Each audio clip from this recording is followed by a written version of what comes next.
وصحبہ اجمعین۔ شروع رمضان سے یہ دورہ قرآن جاری ہے کہ جس میں ہم روزانہ ایک پارہ پڑھتے ہیں، ایک یا سوا پارہ، اور اس میں مختصر اس کا ترجمے کے ساتھ تفسیر یا اس کی تشریح کی جاتی ہے۔ تو آج 23ویں پارے میں سورہ زمر، 23ویں پارے میں ہم پہنچ چکے ہیں اللہ تعالیٰ کی توفیق سے۔ تو 23واں پارہ نکال لیجئے اور اس میں سورہ زمر ساتھ ساتھ آپ چاہیں تو اسے ہائی لائٹ کرتے جائیں، جو باتیں یہاں پہ خاص طور پر جیسے بتائی جاتی ہیں، اور اس کے بعد کوئی سوال کرنا چاہیں تو جو وقت ہوگا ہمارے پاس 3:30 اور 3:45 کے درمیان، اس میں سوالوں کے جواب بھی دیے جا سکتے ہیں۔ اور یہ پروگرام جو ہے آن لائن بھی جاتا ہے، اور اس وقت جہاں آپ یہ سن رہے ہیں وہاں پہ کئی جگہ پہ دنیا میں اور لوگ بھی اس کو دیکھ رہے ہیں، سن رہے ہیں، اور وہ وہاں سے سوالات بھی کرتے ہیں۔ تو اسی طرح اور بھی پاکستان میں بھی مختلف جگہوں پر لوگ اس کو سن رہے ہیں، اور جن کو بھی موقع ملا ہے وہ اس کو سننے کی کوشش کرتے ہیں، بعد میں اپنے سوالات بھی انٹرنیٹ کے ذریعے بھیجتے ہیں، ہم ان کا جواب دے دیتے ہیں۔ اسی طرح آپ کے ذہن میں کوئی سوال آئے تو آپ بھی اس کے بعد درس کے بعد کر سکتے ہیں۔ تو 39ویں صورت ہے قرآن کریم کی سورہ زمر، جو آج ہم شروع کریں گے۔ مکی صورت ہے، 75 اس کے آیات ہیں، اور 6 پیراگراف میں اس کو تقسیم کیا گیا ہے۔ تو یہ پیراگراف کی تقسیم اس کے مفاہیم کے لحاظ سے ہے، مفہوم کو سمجھنے کے لحاظ سے وہی ہم سامنے رکھتے ہیں تاکہ اس کو صحیح طور پہ اس کے معانی کو سمجھ سکیں۔ اس صورت کا یہی نظم جلی ہے جس کو ہم نے پیراگراف کی تقسیم میں ذکر کیا ہے۔ تو پہلا پیراگراف تمہیدی ہے، جس میں نزول قرآن کا مقصد خالص توحید کی دعوت اور شرک کی تردید ہے۔ آئیے شروع کرتے ہیں۔ بسم اللہ الرحمن الرحیم۔ تنزیل الکتاب من اللہ العزیز الحکیم، انا انزلنا الیک الکتاب بالحق فاعبد اللہ مخلصا لہ الدین۔ یہ کتاب اللہ کی جانب سے نازل کردہ ہے جو زبردست بڑی حکمتوں والا ہے۔ اے میرے نبی، بے شک ہم نے یہ کتاب آپ پر دین حق کے ساتھ نازل کی ہے، پس آپ اللہ کی بندگی، اس کے لیے دین کو خالص کر کے کرتے رہیے، اور آگاہ رہیے کہ خالص بندگی صرف اللہ کے لیے ہے۔ اور جن لوگوں نے اللہ کے سوا کو کسی اور کو دوست بنایا، وہ کہتے ہیں ہم ان کی عبادت محض اس لیے کرتے ہیں کہ وہ ہمیں اللہ سے قریب کر دیں۔ بے شک وہ لوگ جس حق بات میں آج جھگڑتے ہیں، اس بارے میں اللہ ان کے درمیان قیامت کے دن فیصلہ کر دے گا۔ بے شک اللہ جھوٹے اور حق کے منکر کو راہ حق کی ہدایت نہیں دیتا ہے۔ تو ان آیات میں دیکھیے جیسے کہ اللہ تعالیٰ نے فرمایا ہے، ایک تو اپنی ذات باری تعالیٰ کے بارے میں، اس کے بعد پھر اس کتاب کے بارے میں کہ جو حق کے ساتھ نازل کی گئی، اور اسی کا حکم دیا گیا کہ اخلاص کے ساتھ اس کو عبادت کیجئے، اس دین کی، اور یہ دین بالکل خالص اللہ کے لیے ہے۔ اور پھر ان کے بارے میں جو لوگ مشرکین ہیں، جو یہ کہتے ہیں کہ ہم صرف تو اس لیے عبادت کرتے ہیں تاکہ ہم اللہ تعالیٰ کا قرب حاصل کرنے کے لیے، تو ان بتوں کی جو پوجا کرتے ہیں وہ ہمارا ذریعہ قرب ہے، صرف اس کے لیے کر رہے ہیں۔ تو یہاں پہ اسی کی نفی کی گئی ہے کہ یہ غلط بات ہے، قرب اس کے ذریعے سے نہیں ہوگا کہ اس قسم کی تمام چیزوں سے، بلکہ قرب تو صحیح معنی میں اللہ کی عبادت سے ہوتا ہے، اللہ تعالیٰ کو یاد کرنے سے ہوتا ہے۔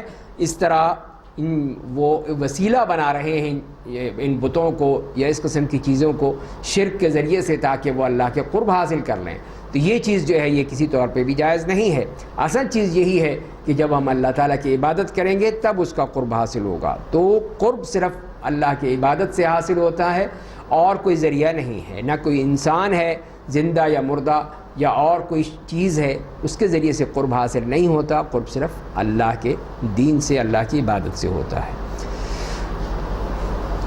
فرمایا اگر اللہ نے اپنے لیے کسی کو بیٹا بنانا چاہتا تو اپنے مخلوق میں سے جسے چاہتا چن لیتا، وہ تو نقص و عیب سے پاک ہے، وہ تو اللہ ہے جو اکیلا ہے، ہر چیز پر غالب ہے۔ اللہ تعالیٰ کی شرک کے حوالے سے مزید تردید کہ اللہ تعالیٰ اگر کسی کو اپنا بیٹا بنانا چاہتا تو اس کے لیے کوئی مشکل نہیں تھا، پوری مخلوق اس کی مخلوق ہے، اس کے تابع ہے، تو اللہ تعالیٰ نے اس طرح اپنے آپ سے اولاد کی نفی کی ہے کہ اس کی کوئی نہ اولاد ہے، نہ فرشتے اس کی بیٹیاں ہیں، نہ عزیر اور عیسیٰ علیہ السلام اس کے بیٹے ہیں، کوئی بھی اس کا اس سے کوئی تعلق نہیں ہے۔ تو لہذا یہ اس قسم کی جتنی بھی باتیں کرتے ہیں یہ مشرکین یا اہل کتاب، یہ سب غلط، اللہ تعالیٰ اس بات سے بالکل بری الذمہ ہے، بالکل اس سے ماورا ہے۔ خلق السماوات والارض بالحق، اسی نے آسمان اور زمین کو حق کے ساتھ پیدا کیا ہے، اور وہی رات کو دن پر اور دن کو رات پر لپیٹتا ہے۔ اسی نے آفتاب اور ماہتاب کو ایک نظام خاص کا پابند بنا رکھا ہے، ہر ایک وقت مقرر یعنی قیامت تک چلتا رہے گا۔ آگاہ رہیے کہ وہ زبردست بڑا مغفرت کرنے والا ہے۔ تو یہ اللہ تعالیٰ کی قدرت کا تذکرہ بھی یوں کہہ لیجئے کہ دلائل توحید ہیں، اور شرک کی تردید بیان کی جا رہی ہے اگلی ان آیات میں۔ تو ان پہلی آیت میں تو اللہ تعالیٰ نے اپنی تخلیق بیان کی، آسمان و زمین، دن اور رات، سورج اور چاند، ان سب کے حوالے سے، اور اس کے بعد پھر اس انسان کے بارے میں جو فرمایا کہ اس نے تم سب کو ایک جان سے پیدا کیا، پھر اس سے اس کا جوڑا بنایا، اس نے تمہارے لیے چوپایوں کی 8 قسمیں پیدا کی، وہی تمہاری ماں کے پیٹ میں 3 تاریکیوں میں یکے بعد دیگرے مراحل سے گزار کر پیدا کرتا ہے، وہی اللہ تمہارا رب ہے، اسی کی صرف بادشاہت ہے، اس کے سوا کوئی معبود نہیں، پھر تم حق بات سے کیسے پھرے جا رہے ہو۔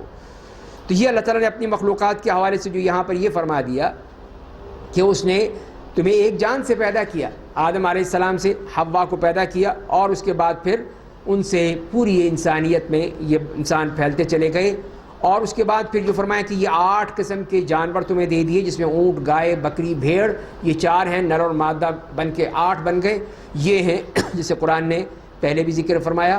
اور اس کے بعد تیسری چیز یہ فرمائی کہ وہ تمہیں کس طرح پیدا کرتا ہے، کہ وہ اپنی ماں کے پیٹ میں، رحم مادر میں، وہ مختلف مراحل سے گزارتا ہے، اور اس کی پرورش بھی 3 تاریکیوں میں ہوتی ہے، ایک پیٹ کی تاریکی ہے، ایک رحم کی تاریکی ہے، ایک جھلی کی تاریکی ہے جس کے اندر وہ محفوظ ہوتا ہے۔ یہ سب اللہ کی تخلیق ہے، اللہ تعالیٰ نے اس طرح انسان کو پیدا کیا ہے اور کوئی نہیں کر سکتا ہے۔ تو یہ بار بار یہ اللہ تعالیٰ یہ فرما رہے ہیں کہ یہ تخلیق صرف اللہ کی ہے، وہ ہے ذات باری تعالیٰ جو کہ اس کا خالق ہے، اس کا مالک ہے، اس کا رازق ہے، اس کا رب ہے۔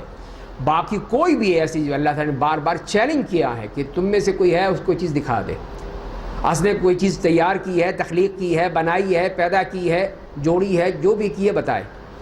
تو ظاہر ہے کہ اللہ تعالیٰ کے اس چیلنج کا کوئی جواب آج تک نہیں دے سکا کہ کوئی چیز ایسا پیدا کر کے دکھائے۔ اللہ تعالیٰ نے مکھی کی مثال دی ہے کہ مکھی بنا کر دکھا دو، تم تو اتنے کمزور ہو کہ اگر مکھی تم سے کوئی چیز چھین لے تو تم واپس نہیں لے سکتے اس سے، تو تم کیا بناؤ گے پھر؟ ضعف الطالب والمطلوب۔ تو یہ اللہ تعالیٰ اسی لیے بار بار انسان کو کہہ رہے ہیں کہ وہ اسی گستاخی مت کرے، اللہ کے ساتھ کسی کو شریک مت ٹھہرائے، اس لیے کہ یہ بہت بڑی گستاخی ہے اللہ کی شان میں۔ اللہ کی شان تو یہ ہے کہ جو اس نے بیان کر دی کہ کیا کیا اس کی تخلیقات ہیں، اور اسی لیے فرمایا کہ تم اس کی شکر گزاری کرو، اس کی نعمتوں کا شکر ادا کرو۔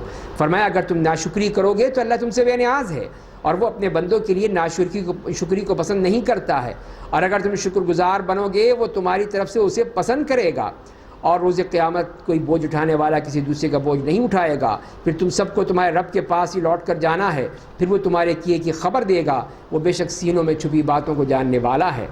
تو یہاں پر بھی دیکھیے کہ شکر کرنے کا حکم دیا گیا کہ اللہ تعالیٰ کی نعمتوں کا شکر ادا کرو، کہ جو صرف اللہ ہی کی طرف سے ہیں، دنیا کی کوئی بھی طاقت تمہیں یہ نہیں دے سکتی، یہ تمام نعمتیں صرف اللہ کی طرف سے ہیں اور اسی نے دی ہیں، اور اگر تم شکر گزار بنو گے تو وہ تمہیں نعمتیں اور دے گا، اور نعمتیں ملیں گی، تمہارے لیے پسند کرے گا، لیکن اگر تم ناشکری کرو گے تو تم سے چھین لے گا، جیسے کہ پہلے ہم آیات میں پڑھ چکے ہیں۔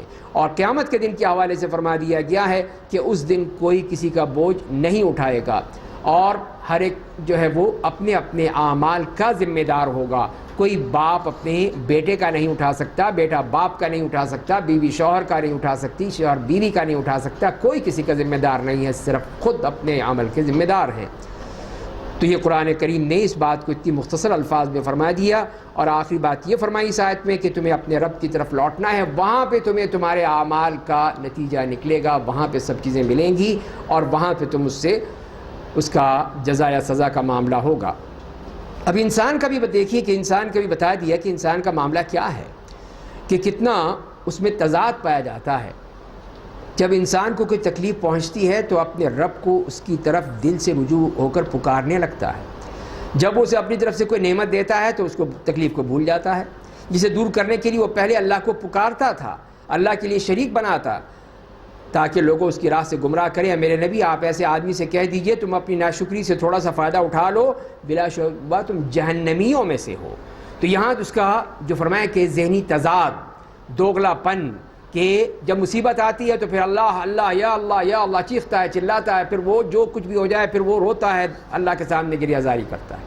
اللہ تعالیٰ جب دے دیتے ہیں پھر کچھ نہیں، یاد ہی نہیں رہتا، پھر اسی طرح عیاشی ہے، پھر کھانا پینا، عیاشی، کھیل کود، تماشا، اور پھر سب کچھ بھول جاتا ہے کہ اس نے اپنے اللہ کو پکارا تھا۔ تو یہی اللہ تعالیٰ فرما رہے کہ یہ دیکھو کیسا انسان ہے، یہ جب میں مصیبت آتی ہے تو مجھے پکارتا ہے۔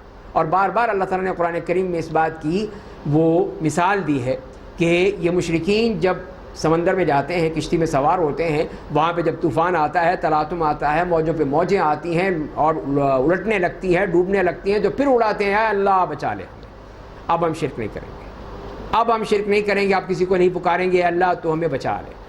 اللہ تعالیٰ کہتا ہے ٹھیک ہے چلو بچا دیا، واپس آ گئے، پھر وہیں کے وہیں، پھر وہی رند کے رند رہے۔ تو یہ ہے، یہ فرمایا یہ دوغلا پن ہے کہ جہاں پہ جس نے وہاں پکارا تھا، جس نے وہاں تمہیں بچایا تھا، وہ اس زمین پہ بھی تمہیں بچائے گا۔ جو وہاں اللہ تھا وہ زمین پہ بھی اللہ ہے۔ جس طرح ہم لوگ کرتے ہیں کہ رمضان میں تو خوب عبادتیں کرتے ہیں، خوب بھاگ دوڑ کرتے ہیں، خوب مسجدیں بھر جاتی ہیں، رمضان کے بعد پھر ختم، ساری مسجدیں ویران۔ تو یہ دوغلا پن ہے ہمارا کہ ہم یہ سمجھتے ہیں کہ اللہ صرف رمضان میں ہی ہے، رمضان کے بعد پھر شیطان ہی شیطان ہے۔ تو ظاہر ہے کہ اللہ کی عبادت جہاں رمضان میں کی جاتی ہے، رمضان کے باہر بھی کی جاتی ہے، رمضان کے علاوہ بھی کی جاتی ہے، اس میں بھی اللہ کو یاد کرنا ہے، اس میں بھی اسی طرح عبادت کرنی چاہیے۔ تو بہرحال اللہ تعالیٰ نے یہاں پہ جو فرمایا کہ اس انسان کے لیے کہ اس کی کیا حالت ہے کہ جب اس کو اللہ تعالیٰ یہ نعمت دے دیتے ہیں تو اس تکلیف کو بھول جاتا ہے، پھر اس کو یاد نہیں رہتا کہ اس نے کیا مانگا تھا۔ تو اسی لیے اللہ تعالیٰ کی طرف سے اس کو رسی دراز کر دی جاتی ہے، فرمایا کہ تم اپنی ناشکری سے تھوڑا سا فائدہ اٹھا لو، اور مزے کر لو، اور مزے کر لو، پھر جب وقت آئے گا اس وقت اللہ تعالیٰ پھر ان کی رسی کھینچ لیں گے۔ کیا ایسا شخص بہتر ہے یا وہ جو رات میں سجدہ اور قیام کے ذریعے اپنے رب کی عبادت میں لگا ہو، عذاب آخرت سے ڈرتا ہو، اپنے رب کی رحمت امید لگائے ہوئے ہو؟ اے میرے نبی آپ کہہ دیجئے کیا جاننے والے اور نہ جاننے والے برابر ہو سکتے ہیں؟ بے شک عقل والے ہی نصیحت حاصل کرتے ہیں۔ تو یہ انسان کے حوالے سے یہ بھی فرما دیا گیا ہے کہ یہ جو وہ شخص مومن جو کہ اٹھ کے رات کو اٹھ کے اپنے رب کو پکارتا ہے، اس کو یاد کرتا ہے، قرآن کی تلاوت کرتا ہے، اور وہ دوسرا اس کے علاوہ اس کے مختلف، اس کے بالکل مخالف، کیا وہ برابر ہو سکتے ہیں؟ یہ مومن اور مشرک برابر ہو سکتے ہیں؟ یہ عالم اور جاہل برابر ہو سکتے ہیں؟ نہیں ہو سکتے۔ تو یہی چیز بتائی گئی ہے کہ ایک مومن اور ایک مشرک برابر نہیں ہو سکتے۔ مومن جو کہ اللہ کو مانتا ہے، اللہ کو پکارتا ہے، صرف اللہ ہی کی عبادت کرتا ہے، تو وہ، اور ایک مشرک جو پتہ نہیں کس کس کی عبادت کرتا ہے، جو چیز بھی نظر آتی ہے اس کی عبادت کرنا شروع کر دیتا ہے، کہیں بت ہیں، کہیں وہ مزار ہیں، کہیں کچھ ہے، کہیں کچھ ہے، ان کی عبادت کرنے میں لگا ہوا ہے، لیکن ایک اللہ کی عبادت نہیں کرتا ہے۔ تو یہی چیز فرمایا گیا کہ عالم اور جاہل میں فرق ہے، مومن اور مشرک میں بھی اسی طرح فرق ہے۔ تو اے میرے نبی آپ کہہ دیجئے اے میرے اہل ایمان بندو، اپنے رب سے ڈرتے رہو، جو لوگ اس دنیا میں اچھے کام کریں گے انہیں آخرت میں اچھا بدلہ ملے گا، اور اللہ کی زمین کشادہ ہے، بے شک اللہ کی راہ میں صبر کرنے والوں کو ان کے صبر کا بے حساب اجر دیا جائے گا۔ تو جہاں تقوی کا حکم دیا گیا اور ساتھ ساتھ یہ فرمایا گیا کہ جو بھی اچھا کام کریں گے اچھا بدلہ ملے گا، یہ اللہ کا قانون ہے، کسی کا عمل ضائع نہیں ہوگا، جو بھی جتنا بھی ذرہ برابر بھی عمل ہے اس کا بدلہ ملے گا، جو اچھا کیا برا کیا سب کا بدلہ ملنے والا ہے۔ تیسری بات یہ فرما دی گئی کہ اللہ کی زمین بہت وسیع ہے، یہ خاص طور پہ اس وقت جب کہ کفار مکہ جو ہیں وہ مسلمانوں پر ظلم و ستم کے پہاڑ توڑ رہے تھے، تو اللہ تعالیٰ نے اجازت دے دی تھی کہ جہاں پہ بھی جانا چاہتے ہیں چلے جائیں، جان بچائیں اپنی۔ تو یہ مکہ سے ہجرت کر کے حبشہ چلے گئے، وہاں پہ رہے، وہاں آرام و سکون سے رہے، بعد میں واپس آ گئے، پھر مدینہ آ گئے۔ تو یہ ہے، لیکن ساتھ ساتھ فرمایا کہ جو صبر کریں گے تو ان کا صبر کا بغیر حساب کے اجر دیا جائے گا، کوئی حساب کتاب نہیں، کوئی گن کر نہیں دیا جائے گا، بغیر حساب کے ان کو ان کا اجر دیا جائے گا۔ انما یوفی الصابرون اجرهم بغیر حساب، کہ صبر کی تو یہی تو خصوصیت ہے کہ جو صبر کرتا ہے ان مصیبتوں پہ، ان مشکلات پہ، تو اللہ تعالیٰ اس کو پھر اجر دیتے ہیں، اور جو فرمایا کہ بے حساب اجر دیتے ہیں۔ اور فرمایا کہ میرے نبی آپ کہہ دیجئے کہ مجھے حکم دیا گیا کہ اللہ کی بندگی اس کے لیے دین کو خالص کر کے کرتا رہوں، اور مجھے حکم دیا گیا ہے کہ میں پہلے درجے کا مسلمان بنوں۔ اے میرے نبی آپ کہہ دیجئے اگر میں نے اپنے رب کی نافرمانی کی تو میں ایک بڑے دن کے عذاب سے ڈرتا ہوں۔ تو یہ نبی کریم صلی اللہ علیہ وسلم کو بتایا جا رہا ہے، انہی کے ذریعے سے ہمیں کہا جا رہا ہے کہ ہم مسلمان بنیں تو بہترین مسلمان بنیں، بڑھ کر مسلمان بنیں، سب سے کہیں کہ میں مسلمان ہوں، اس پہ فخر کریں، اس پہ آدمی کو پوری طرح اعزاز ہونا چاہیے کہ وہ مسلمان ہے، اللہ کی نعمت ہے اس کے لیے۔ یہ نہیں ہے کہ ہم ڈرتے رہیں، چھپتے رہیں، ہاں جی مسلمان ہو گیا، اب جی یہ نام بھی چھپا رہے ہیں، اپنا کام بھی چھپا رہے ہیں، لوگوں سے کہیں یہ دیکھو یہ کیا کہیں گے کہ میں نمازیں پڑھتا ہوں، یہ کیا کہیں گے کہ میں یہ کام کرتا ہوں۔ نہیں، اصل چیز اپنا اعزاز ہے جو کہ ہمیں مسلمان کے طور پہ ہونا چاہیے، اور اپنے رب کا خوف بھی ہونا چاہیے۔ اے میرے نبی آپ کہہ دیجئے میں تو اپنی بندگی کو اللہ کے لیے خالص کر کے صرف اسی کی عبادت کرتا ہوں۔ تو یہ عبادت میں اخلاص ہی کے ذریعے سے عبادت قبول ہوتی ہے۔ اور جیسے کہ قرآن کریم سے معلوم ہوتا ہے کہ دو بنیادی باتیں ہیں، چاہے تو نوٹ کر لیجئے کہ دو بنیادی باتیں ہیں تبھی ہمارے عمل قبول ہوں گے ورنہ نہیں ہوں گے۔ ایک تو وہی اخلاص ہے جسے یہاں فرمایا گیا، اخلاص کے مطابق ریاکاری ہو، دکھاوا ہو، بناوٹ ہو، تصنع ہو، نہیں قبول ہوگا، بالکل برباد ہو جائے گا، تباہ ہو جائے گا۔ اگر آپ دکھاوے کے لیے کر رہے ہیں لوگوں کو کہ لوگ دیکھیں گے کہیں گے ہاں واقعی کتنا پکا مسلمان ہے، کتنی اچھی نماز پڑھتا ہے، کتنے خضوع سے کرتا ہے، تو لوگ مجھے دیکھیں گے، میری تعریفیں کریں گے، تو یہ تو ریاکاری ہو گئی، دکھاوا ہو گیا، سارا عمل برباد ہو گیا، کوئی عمل قبول نہیں ہوگا۔ تو خالص اللہ کے لیے یہاں پہ 2-3 دفعہ اس صورت میں آیا ہے۔ اور دوسری بات کہ نبی کریم صلی اللہ علیہ وسلم کے طریقے کے مطابق ہو، اتباع سنت، جو نبی کریم صلی اللہ علیہ وسلم کا طریقہ ہے اس کے مطابق عمل ہوگا تو قبول ہوگا۔ اگر کوئی ہم اپنی مرضی سے کریں گے تو کیا قبول ہوگا؟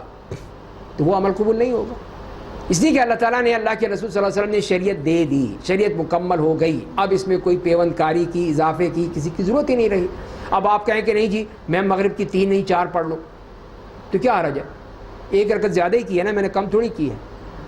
قبول ہوگی؟ پھر وہ نہیں قبول ہوگی، جتنی مرضی آپ اس میں ٹکریں مارتے رہیں نہیں قبول ہوگی۔ ٹھیک ہے، 3 کی 3 ہی قبول ہوگی، وہی ہوگی۔ 2 ہے فجر کی 2 ہی ہوں گی، آپ کہیں جی 4 پڑھ لیں، کتنی اچھی بات ہوگی، 4 پڑھ لیں جی فجر میں، نہیں قبول ہوگی۔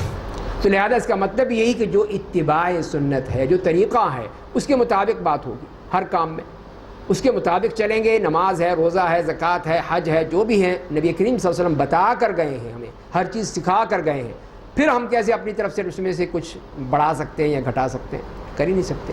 تو لہذا یہ 2 بنیادی شرطیں ہیں، اخلاص، اتباع، اخلاص، اتباع، بس 2 ہی شرطیں ہیں، یہ ہیں۔ اگر ایک موجود ہے تب بھی بات نہیں بنے گی، اور دونوں ہیں تب بات بنے گی۔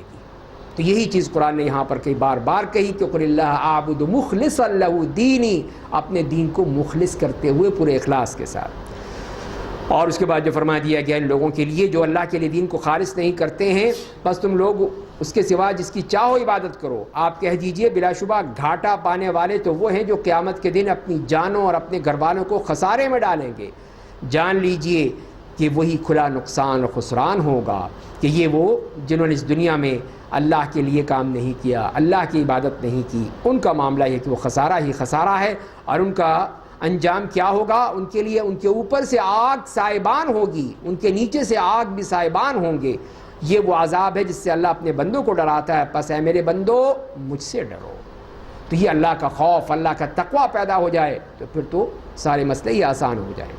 اور جو لوگ بتوں کی پرستش کرتے ہیں، اس کے لیے طاغوت کا لفظ استعمال کیا قرآن کریم نے۔ تو طاغوت سے مراد ہے کہ ہر وہ چیز اللہ کے سوا، ہر چیز جس کی عبادت کی جائے، جس کو اچھا سمجھا جائے، کوئی نظم ہے، کوئی جماعت ہے، کوئی شخص ہے، کوئی اور ازم ہے، کچھ بھی ہے جس کو ہم پورا ایک عبادت کا درجہ دے لیں، وہی طاغوت بن جاتا ہے۔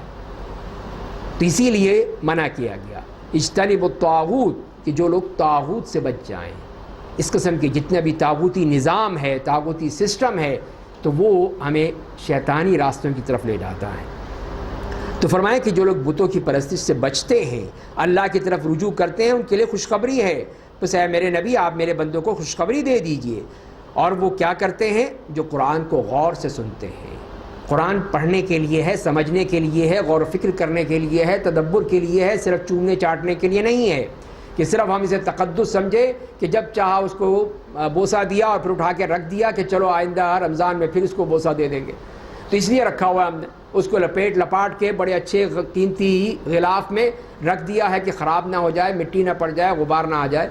تو یہ تو نہیں ہے، وہ تو پڑھنے کی کتاب ہے، پڑھنے کے لیے اسی لیے فرمایا کہ جو قرآن کو پڑھتے ہیں، الذین یستمعون القول فیتبعون احسنہ، اس کی بہترین باتوں کی پیروی کرتے ہیں، یہی وہ لوگ ہیں جنہیں اللہ نے حق کی راہ دکھا دی، اور یہی لوگ عقل و خرد والے ہیں کہ اس طرح قرآن کو سننا اور اس پہ عمل، فیتبعون احسنہ، اس کا جو بہترین بات ہے کہ کئی جگہ قرآن نے دو باتیں کہی ہیں کہ یہ کر لو یا وہ کر لو، ایک احسن ہے ایک حسن ہے، غلط نہیں ہے، حسن ہے، تو احسن کی عمل کرنا ہے، احسن کے طور پہ ہم کر سکتے ہیں اسے، تو اسی لیے فرمایا کہ جو اس کا جو بہترین بات ہے اس پہ عمل کرتے ہیں، اور یہی وہ لوگ ہیں جنہیں اللہ نے حق کی راہ دکھا دی، یہی لوگ عقل و خرد والے ہیں۔ تو کیا جن کے بارے میں اللہ کے عذاب کا فیصلہ ہو چکا ہے، کیا وہ جہنم میں جا چکا ہے، اسے آپ وہاں سے نکال لیں گے؟ اس لیے اللہ نے فیصلہ کر دیا، اب کوئی نہیں نکال سکتا اس کو، کسی کا حق نہیں ہے، کسی کی صلاحیت نہیں، کسی کے پاس اتنی طاقت ہی نہیں ہے کہ اس کو نکال باہر کریں۔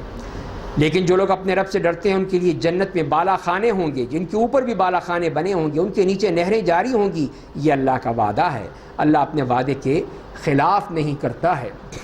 تو یہ اللہ تعالیٰ نے وعدہ کر رکھا ہے اس دنیا میں ان لوگوں سے کہ جو بھی اس طرح اللہ کی عبادت کرے گا، انابت الی اللہ، اللہ کی طرف رجوع کرے گا، اس کے اللہ کا وعدہ ہے، پکا وعدہ ہے، تو لہذا اور اللہ تعالیٰ اپنے کبھی وعدے کے خلاف ورزی نہیں کرتا ہے۔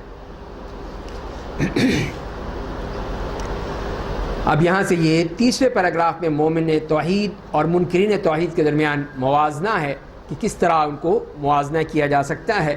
فرمایا کہ کیا آپ دیکھتے نہیں کہ اللہ آسمانوں سے بارش نازل کرتا ہے، پھر اسے چشموں کی شکل میں زمین کے اندر جاری کرتا ہے، پھر اس کے ذریعے مختلف رنگ کی کاش نکالتا ہے، پھر وہ پک جاتی ہے، آپ اسے زرد دیکھتے ہیں، پھر اللہ اسے ریزہ ریزہ بنا دیتا ہے، بے شک اس میں عقل و خرد والوں کے لیے نصیحت ہے۔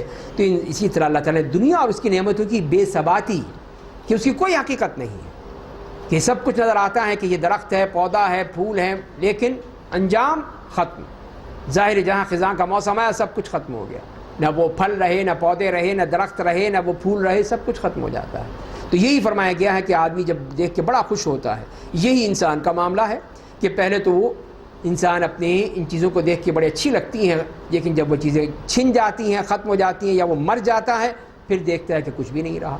لہذا اصل چیز کیا ہے؟ وہ جس کے لیے اللہ نے اس کا سینہ اسلام کے لیے کھول دیا۔ تو یہی دعا کی جاتی ہے کہ یہی دعا کرنی چاہیے کہ اللہ تعالیٰ ہمارے سینوں کو دین کے لیے کھول دے، اسی کے ذریعے ہی سے ہماری نجات ہے، اسی کے ذریعے سے ہمارے لیے رحمتیں ہیں۔ فرمایا کہ فمن شرح اللہ صدرہ للاسلام، کہ اللہ نے جس کا سینہ اسلام کے لیے کھول دیا، پس وہ اپنے رب کی جانب سے نور رکھتا ہے، اس کو ایک نور مل جاتا ہے، اس لیے کہ وہ اللہ کے نے اس کا سینہ کھول دیا ہے، دین اسلام اس میں بھر گیا ہے، تو اس کے لیے پھر وہ نور ہے، بصیرت ہے، فہم ہے، دانائی ہے، یہ تمام چیزیں اس کو مل جاتی ہیں۔ تو یہ اسی وقت ملتی ہے جب وہ اپنا سینہ کھولے گا، اور جو اس کے برعکس ہے، جو نہیں کھولتا ہے، اس کے بارے میں جو فرمایا کہ دل سخت ہو جاتا ہے، پتھر ہو جاتا ہے، بلکہ پتھر سے بھی بڑھ کر ہو جاتا ہے، جسے قرآن نے کہا ہے، تو پھر وہاں کیا مسئلہ ہوتا ہے؟ تو کوئی فرق نہیں، آپ پتھر سے ٹکراتے رہیے، آپ کا سر ہی پھوٹ جائے گا، لیکن پتھر کو تو کچھ نہیں ہوگا۔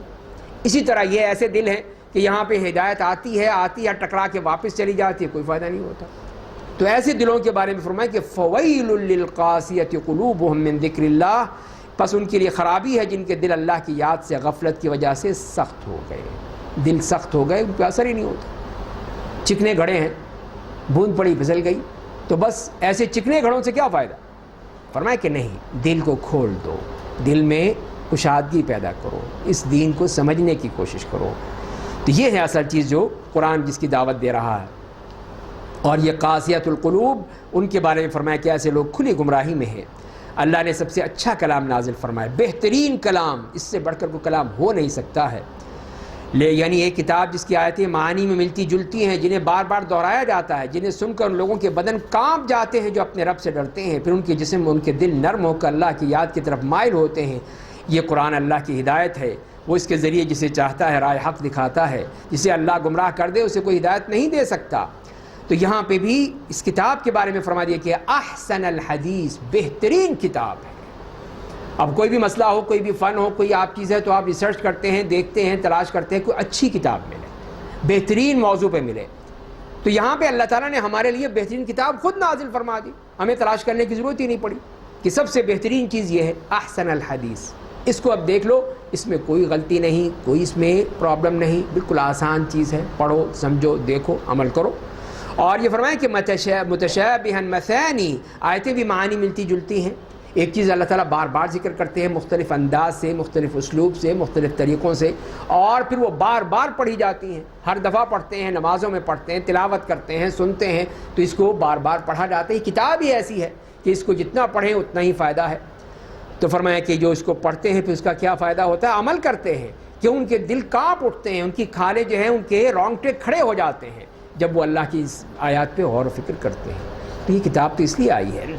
اور پھر ان کے یہ کھالیں بھی، دل بھی سب نرم ہو جاتے ہیں اللہ کے ذکر کے سامنے. پھر وہ گڑ گڑا کے روتے ہیں اس کے سامنے سجدہ ریز ہوتے ہیں، اس کے سامنے پکارتے ہیں، التجائیں کرتے ہیں، اس سے مانگتے ہیں. تو یہ سب قرآن کا اثر ہے، قرآن کی وجہ سے یہ سب کچھ ہوتا ہے. اگر ہم قرآن کو صرف ایک ایسی روٹین میں ہی پڑھتے رہیں گے تو پھر تو کوئی فائدہ نہیں ہے.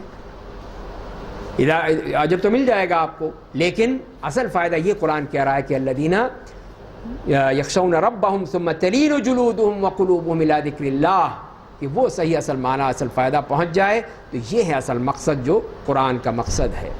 فرمایا کہ ذالک ھدی اللہ، یہ قرآن اللہ کی ہدایت ہے. یہ اس کے ذریعے جسے چاہتا ہے رائے حق دکھاتا ہے، جسے اللہ گمراہ کر دے اسے کوئی ہدایت نہیں دے سکتا. پھر ہدایت کے دروازے بند ہو جاتے ہیں اس کے اوپر. یہی ہے کہ جس نے سینہ بند کر لیا اس کے لیے ہدایت کے دروازے بھی بند ہو گئے. تو یہ جب تک کہ ہم اپنے سینے نہیں کھولیں گے، اپنے ذہن نہیں کھولیں گے، اس وقت تک کہ دروازے نہیں کھلیں گے، ورنہ یہ دروازے بند ہو جائیں گے. ہدایت کے دروازے اگر بند ہو گئے تو پھر بتائیے کیا فائدہ تھا. ایک جانور میں اور انسان میں کیا فرق رہے گا؟ وہ بھی جانور بھی تو وہ اللہ کی مخلوق ہے، یہ بھی اللہ کی مخلوق ہے. وہ بھی ایک کھاتا ہے، پیتا ہے، اس کے بھی بیوی بچے ہوتے ہیں، شادی ہوتی ہے، مر جاتا ہے. اسی طرح انسان ہے، کھایا پیا، بیوی بچے ہوئے، شادی ہوئی، مر گیا. فرق کیا ہوا؟ تو فرق یہی ہے کہ جب انسان کو اللہ نے ہدایت دی ہے، اس کو دل دیا ہے کہ دل سے سوچے، غور و فکر کرے، اپنے دل کو کھولے اور اس قرآن کو پڑھے اور سمجھنے کی کوشش کرے، جس کے بارے میں اللہ تعالیٰ بار بار فرما رہے ہیں. فرمایا کیا جو شخص قیامت کے دن بدترین عذاب سے اپنے چہرے کے ذریعے بچے گا اس کے برابر ہوگا جو جنت میں عیش کرے گا. اور ظالموں سے کہا جائے گا تم جو کچھ کیا کرتے تھے اس کا مزہ چکھو. تو یہ دونوں ہی دو کیٹیگریز ہیں کہ ایک تو وہ ہے جو کہ جہنم میں جل رہے ہیں، ان کے چہرے جو ہیں وہ آگ میں جھلس رہے ہوں گے، اور دوسرے وہ ہیں جو کہ اللہ کی نعمتوں میں آرام، سکون سے، اطمینان سے زندگی بسر کر رہے ہوں گے. جو لوگ ان سے پہلے تھے انہوں نے بھی اللہ اور اس کے رسول کو جھٹلایا تھا، تو عذاب نے انہیں اس طرف سے آ لیا جس کو وہ سوچ بھی نہیں سکتے تھے، تصور بھی نہیں کر سکتے تھے. وہاں سے عذاب آیا اور ان کو بالکل ملیا میٹ کرتا چلا گیا. فَأَذَاقَهُمُ اللَّهُ الْخِزْيَ فِي الْحَيَاةِ الدُّنْيَا، بس اللہ نے انہیں دنیا کی زندگی میں ذلیل و رسوا کیا، اور آخرت کا عذاب تو یقیناً بہت بڑا ہوگا. کاش وہ اس بات کو جان لیتے. تو ان کفار اور مشرکین کی بات بھی فرما دی گئی ہے کہ یہ دنیا میں بھی ذلیل و رسوا ہیں، چاہے بظاہر آپ کتنا ہی ان کو دیکھ رہے ہیں، بڑے عزت والے ہیں، بڑے فنے خواہ بنے پھرتے ہیں، نہیں، اصل تو ذلت و رسوائی ان کا اصل مقام ہے، وہی ان کا انجام ہے. اور آخرت میں جو کچھ ہوگا وہ تو اللہ ان کے بارے میں مقرر کر چکا ہے. اور اس قرآن کے بارے میں یہ بات بھی فرما دی گئی اور ہم نے لوگوں کو بھلائی کے لیے اس قرآن میں ہر طرح کی مثال بیان کی ہے، شاید بھی کہ ان سے نصیحت حاصل کریں. تو اللہ تعالیٰ نے اس کتاب کو اب نوع انسانی کی ہدایت کے لیے جب نازل کیا تو اس میں ہر طرح کی مثالیں دی ہیں، ہر طرح کے اسلوب اختیار کیے ہیں، مختلف انداز اختیار کیے ہیں. کئی قصے ہیں، کہانیاں ہیں، واقعات ہیں، مثالیں ہیں، ضرب الامثال ہیں، کیا کچھ نہیں ہے جو اللہ نے بیان کیا تاکہ لوگ سمجھیں.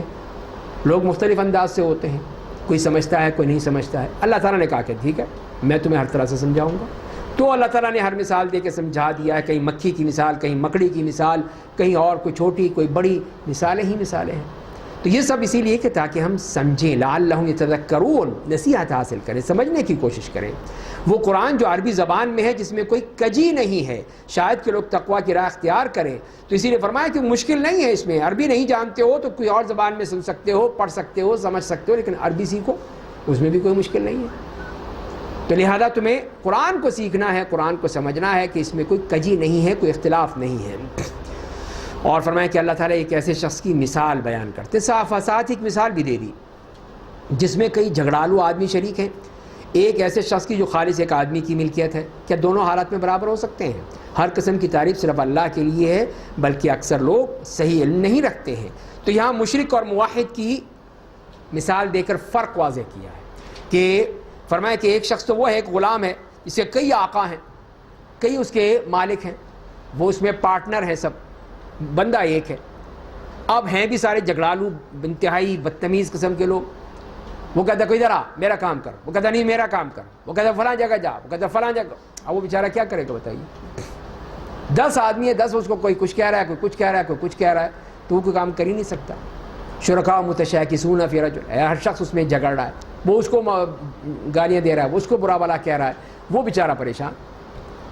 اور اس کے مقابلے میں دوسرا رجلا سلما لرجل، اور ایک ایسے شخص کی جو خالص ایک آدمی کی ملکیت ہے، ایک آدمی ہے، ایک آقا ہے، ایک مالک ہے، اس کا جو جہاں چاہتا ہے بھیج دیتا ہے، جب وہ روکتا ہے رک جاتا ہے، جو بھیجتا ہے چلا جاتا ہے۔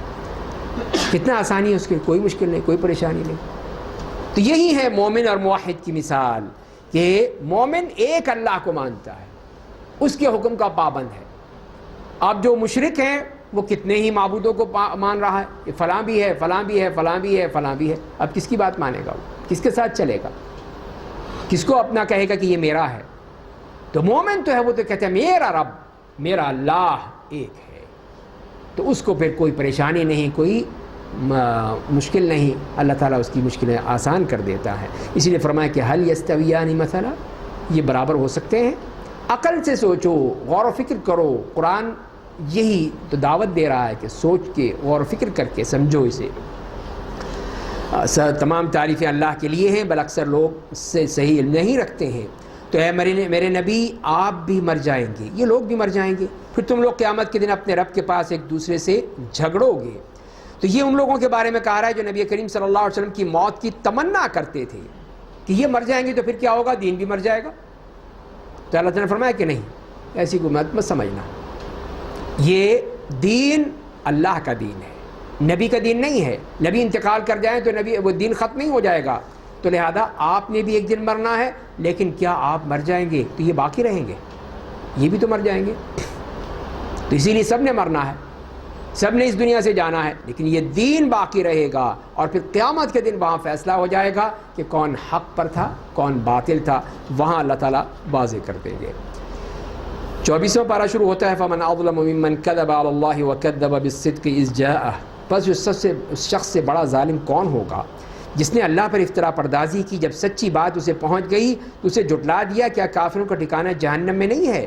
تو یہ ظالم جو فرمایا کہ جو اللہ پر جھوٹ بولتے ہیں، اللہ کے بارے میں جھوٹ بولنا، اور پھر جب سچی بات آئے اس کو جھٹلا دینا، یہ بہت بڑے جرم ہے، گناہ ہے۔ فرمایا کہ کیا کافروں کا ٹھکانہ جہنم میں نہیں ہوگا؟ اللہ تعالیٰ ایسے کافروں کو سیدھا جہنم میں پھینک دیں گے۔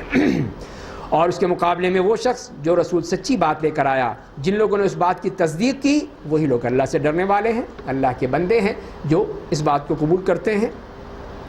ان کے لیے ان کے رب کے پاس ہر وہ چیز ہے جس کی وہ خواہش کریں گے۔ بھلائی اور نیکی کرنے والوں کا یہی بدلہ ہے، تاکہ اللہ تعالیٰ ان کے سب سے برے کاموں کو معاف کر دے، اور انہیں جو سب سے اچھے کام کیے ان کا انہیں اجر عطا فرمائے۔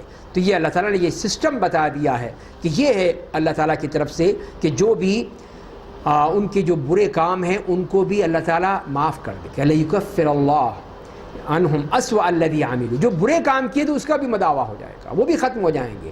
بلکہ ہم نے پہلے پڑھا تھا سورہ فرقان میں کہ اللہ تعالیٰ ان گناہوں کو بھی نیکیوں میں بدل دے گا۔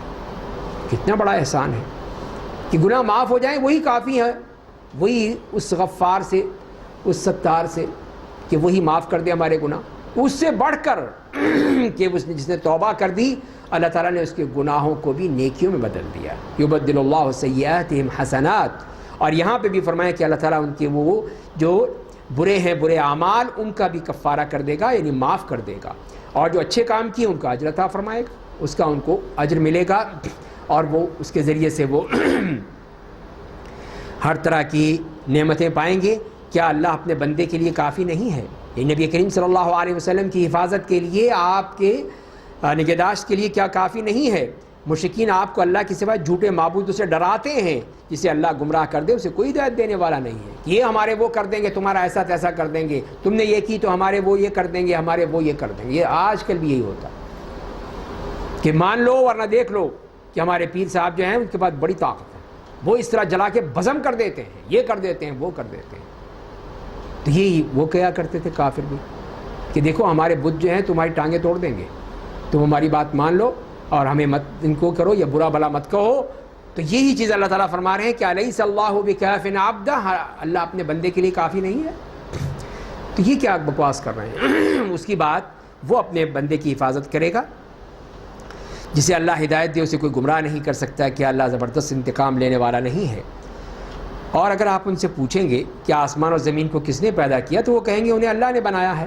آپ کہہ دیجئے تمہارا کیا خیال ہے، جن معبودوں کو تم اللہ کے سوا پکارتے ہو، اگر اللہ مجھے کوئی نقصان پہنچانا چاہے تو کیا وہ جھوٹے معبود اللہ کی دی ہوئی تکلیف کو دور کر دیں گے؟ یا وہ مجھے اپنی رحمت سے نوازنا چاہے تو کیا وہ اس کی رحمت سے مجھے روک دیں گے؟ آپ کہہ دیجئے میرے لیے اللہ ہی کافی ہے۔ بھروسہ کرنے والے صرف اسی پر بھروسہ کرتے ہیں۔ تو یہاں پہ پھر اللہ تعالیٰ کی ربوبیت کا تذکرہ فرمایا ہے کہ وہ مانتے تھے کہ اللہ تعالیٰ خالق ہے، خلق السماوات والارض لیقولن اللہ، اللہ خالق ہے، مانتے ہیں سب کچھ، لیکن عبادت نہیں کریں گے۔ ایک اللہ کی عبادت یہ ہو نہیں سکتا، مانتے نہیں تھے۔ اسی لیے اللہ تعالیٰ نے چیلنج کیا ان کو، ان سے پوچھا ہے کہ اب یہ بتاؤ کہ اگر اللہ تعالیٰ مجھے کوئی نقصان پہنچانا چاہیں تو کیا یہ تمہارے جھوٹے معبود یہ بچا سکیں گے؟ ان کے پاس کوئی چیز ہے، کسی طرح کچھ کر سکتے ہیں؟ کوئی طریقہ، کوئی ذریعہ بتا دو۔ یا اللہ تعالیٰ مجھے کوئی رحمت دینا چاہتے ہیں، نعمت دینا چاہتے ہیں، اچھائی بھلائی دینا چاہتے ہیں تو یہ روک سکتے ہیں؟ ان کے پاس کوئی چیز ہے، کوئی آئرن ڈروم ہے ان کے پاس بھی کہ روک لے، جیسے اسرائیل جو ہے وہ فلسطینیوں کے میزائل روکتا ہے، تو ان کے پاس یہ بت بھی لے آئیں کوئی چیز اپنی روک لیں پھر اللہ کی رحمت کو یا اللہ کے عذاب کو؟ تو فرمایا کہ نہیں، قل حسبی اللہ، اللہ میرے لیے کافی ہے۔ بس اللہ تعالیٰ کی طرف ایمان ہے، یقین ہے، تو پھر کوئی ڈر ہی نہیں ہونا چاہیے، پھر کوئی خوف ہی نہیں ہونا چاہیے، اور اسی پہ توکل ہے۔ تو اے میرے نبی آپ کہہ دیجئے کہ تم سب اپنی جگہ جو کرتے ہو وہ کیے جاؤ، میں بھی اپنا کام کیے جاتا ہوں، بس تم عنقریب ہی جان لو گے۔ تم اپنا عمل کرو، ہم اپنا عمل کر رہے ہیں، بعد میں پتہ چل جائے گا، اللہ کے یہاں سب واضح ہو جائے گا کہ کس پر رسوا کن عذاب نازل ہوتا ہے اور کس پر دائمی عذاب مسلط ہو جاتا ہے۔ یہ سب فیصلے وہاں ہو جائیں گے۔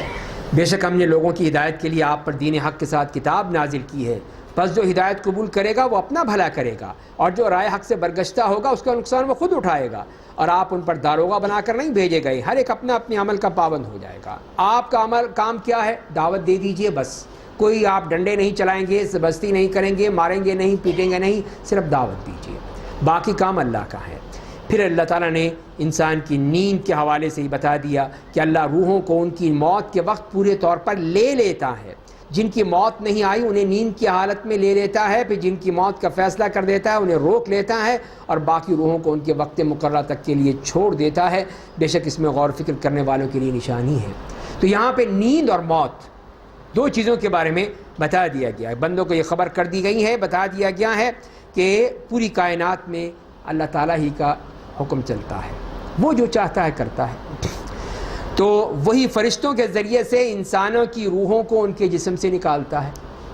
موت کے وقت، موت جب آتی ہے اللہ تعالیٰ حکم دے دیتا ہے فرشتوں کو، جاؤ فلاں بندے کا وقت آ چکا ہے، اس کی روح نکالو۔ فرشتے آتے ہیں، نکال لیتے ہیں۔ اور اس طرح پھر اس کی مثال کس طرح یہ سمجھایا کس طرح ہے ہمیں کہ انسان کی نیند سے، کہ انسان کی نیند طاری ہو جاتی ہے، سارے ظاہری حواس کام کرنا چھوڑ دیتے ہیں لیکن سانس چلتا رہتا ہے۔ یہ اس کی ایک موت ہے، لیکن عارضی موت ہے، عارضی موت ہے جو کہ نیند کی حالت میں ہوتی ہے، اور اس میں پھر اس کی روح بھی اللہ کے پاس جاتی ہے۔ تو اللہ تعالیٰ اگر اس کو چاہتے ہیں مارنا تو اس کی روح کو وہیں روک لیتے ہیں کہ بس واپس نہیں جانا، یہیں رہو، اور اگر وہ اس کی زندگی ہے تو واپس بھیج دیتے ہیں، صبح کو اٹھ جاتا ہے پھر۔ یہ ہے معاملہ اللہ کا۔ اسی طرح فرمایا کہ وہ جو ہے ابدی موت، جو وہ نیند ہے جو ابدی نیند ہے کہ اس میں روح گئی اب واپس نہیں آئے گی، تو ختم ہو گیا، بندے کا معاملہ ہی ختم ہو گیا۔ اور یہ نیند دوسری ہے کہ یہ بھی موت کی بہن ہے، چھوٹی بہن ہے، لیکن ایسی ہے کہ جس میں اللہ تعالیٰ کی طرف سے وہ روح واپس آ جاتی ہے۔ تو وہی چیز اللہ تعالیٰ نے فرمایا ہے کہ فَيُمْسِكُ الَّتِي قَضَىٰ عَلَيْهَا الْمَوْتِ، وَيُرْسِلُ الْأُخْرَى إِلَىٰ أَجَلٍ مُّسَمًّى، کہ جس کے اوپر موت لکھ دی گئی، اس کی روح پکڑ لی کہ اب تم یہیں رہو مت جاؤ، اور جس کو کہا کہ اب تمہاری زندگی ہے اس کو واپس بھیج دیا۔ اس طرح یہ نیند بھی وہی موت کی شکل ہے۔ اس طرح ہمیں سمجھا دیا کہ ہم نیند کو موت کی سمجھ چاہیں تو نیند کے ذریعے سمجھ سکتے ہیں۔ کیا لوگوں نے اللہ کے سوا سفارشی بنا رکھا ہے؟ آپ کہہ دیجئے گرچہ وہ کسی چیز کا مالک نہیں اور نہ عقل رکھتے ہیں، تو اے میرے نبی آپ کہہ دیجئے کہ ہر سفارش صرف اللہ کے لیے ہے، آسمان اور زمین کی بادشاہی اسی کے لیے ہے، پھر تم سب اسی کے پاس لوٹائے جاؤ گے۔ یہاں پہ معاملہ آ گیا شفاعت کا، تو فرما دیا کہ تو سب اللہ کے لیے ہے، کسی کو ٹھیکہ نہیں دیا، کسی کو نہیں کہا کہ وہ اس کے پاس ہے، جاؤ جی سرٹیفکیٹ لے لو جی، وہ فلاں مولوی صاحب دے رہے ہیں کہ یہ بس یہیں پہ سرٹیفکیٹ دے دیا بن گیا، اب یہ اس پہ اسٹامپ پیپر پہ لکھوا کے لے جائیں اپنے ساتھ، وہاں سیدھے جنت میں۔ یہ کسی کو نہیں دیا، کوئی ایسا ٹھیکہ نہیں ہے، کوئی ایسا اسٹامپ پیپر نہیں ہے، کوئی ایسا سرٹیفکیٹ نہیں ہے، یہ سب اللہ کے ہاتھ میں۔ قُل لِلَّهِ الشَّفَاعَةُ جَمِيعًا، ہر طرح کی شفاعت صرف اللہ کے ہاتھ میں ہے، اور اس نے بھی اپنا ایک کرائٹیریا دے دیا ہے، بتا دیا ہے کس طرح، اجازت۔ مَن ذَا الَّذِي يَشْفَعُ عِندَهُ إِلَّا بِإِذْنِهِ، کون ہے جو اس کے پاس سفارش کر سکتا ہے بغیر اس کی اجازت کے؟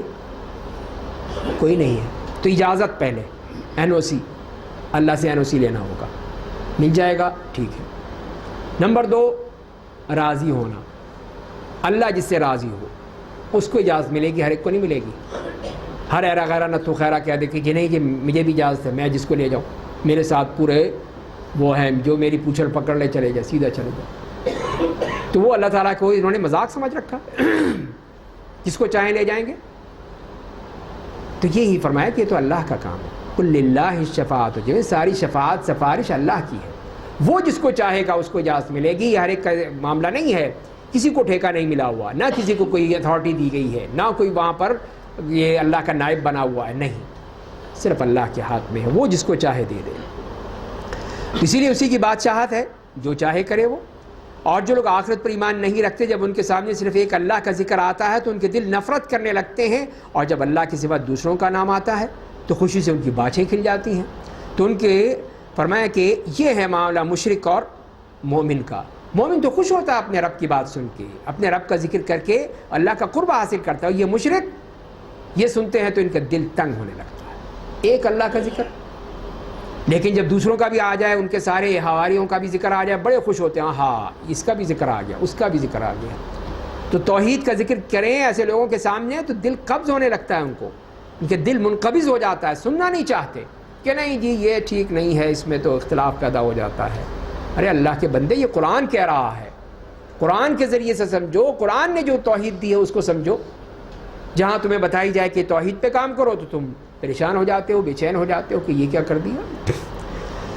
تو فرائض اللہ تعالیٰ نے بتا دیا کہ ان لوگوں کو پھر اللہ کا ذکر سنتے ہی ان کی حالت خراب ہو جاتی ہے۔ تو اے میرے نبی آپ کہیے، میرے اللہ آسمان اور زمین کو پیدا کرنے والے، غائب اور حاضر کے جاننے والے، تو ہی اپنے بندوں کے درمیان اس چیز یعنی توحید کے بارے میں فیصلہ کرے گا، جن میں وہ آپس میں اختلاف کرتے ہیں، تو قیامت میں سب چیزیں کھل کر آ جائیں گی۔ اور اگر ان ظالموں کے پاس وہ سب کچھ ہوتا جو زمین میں ہے اور اسی جیسا اور ہوتا، تو قیامت کے دن برے عذاب سے بچنے کے لیے وہ سارے کے سارا دے ڈالتے، پورا دے جاتا، ساری دنیا کی پیسہ دولت لے لو، جان چھوڑ دو۔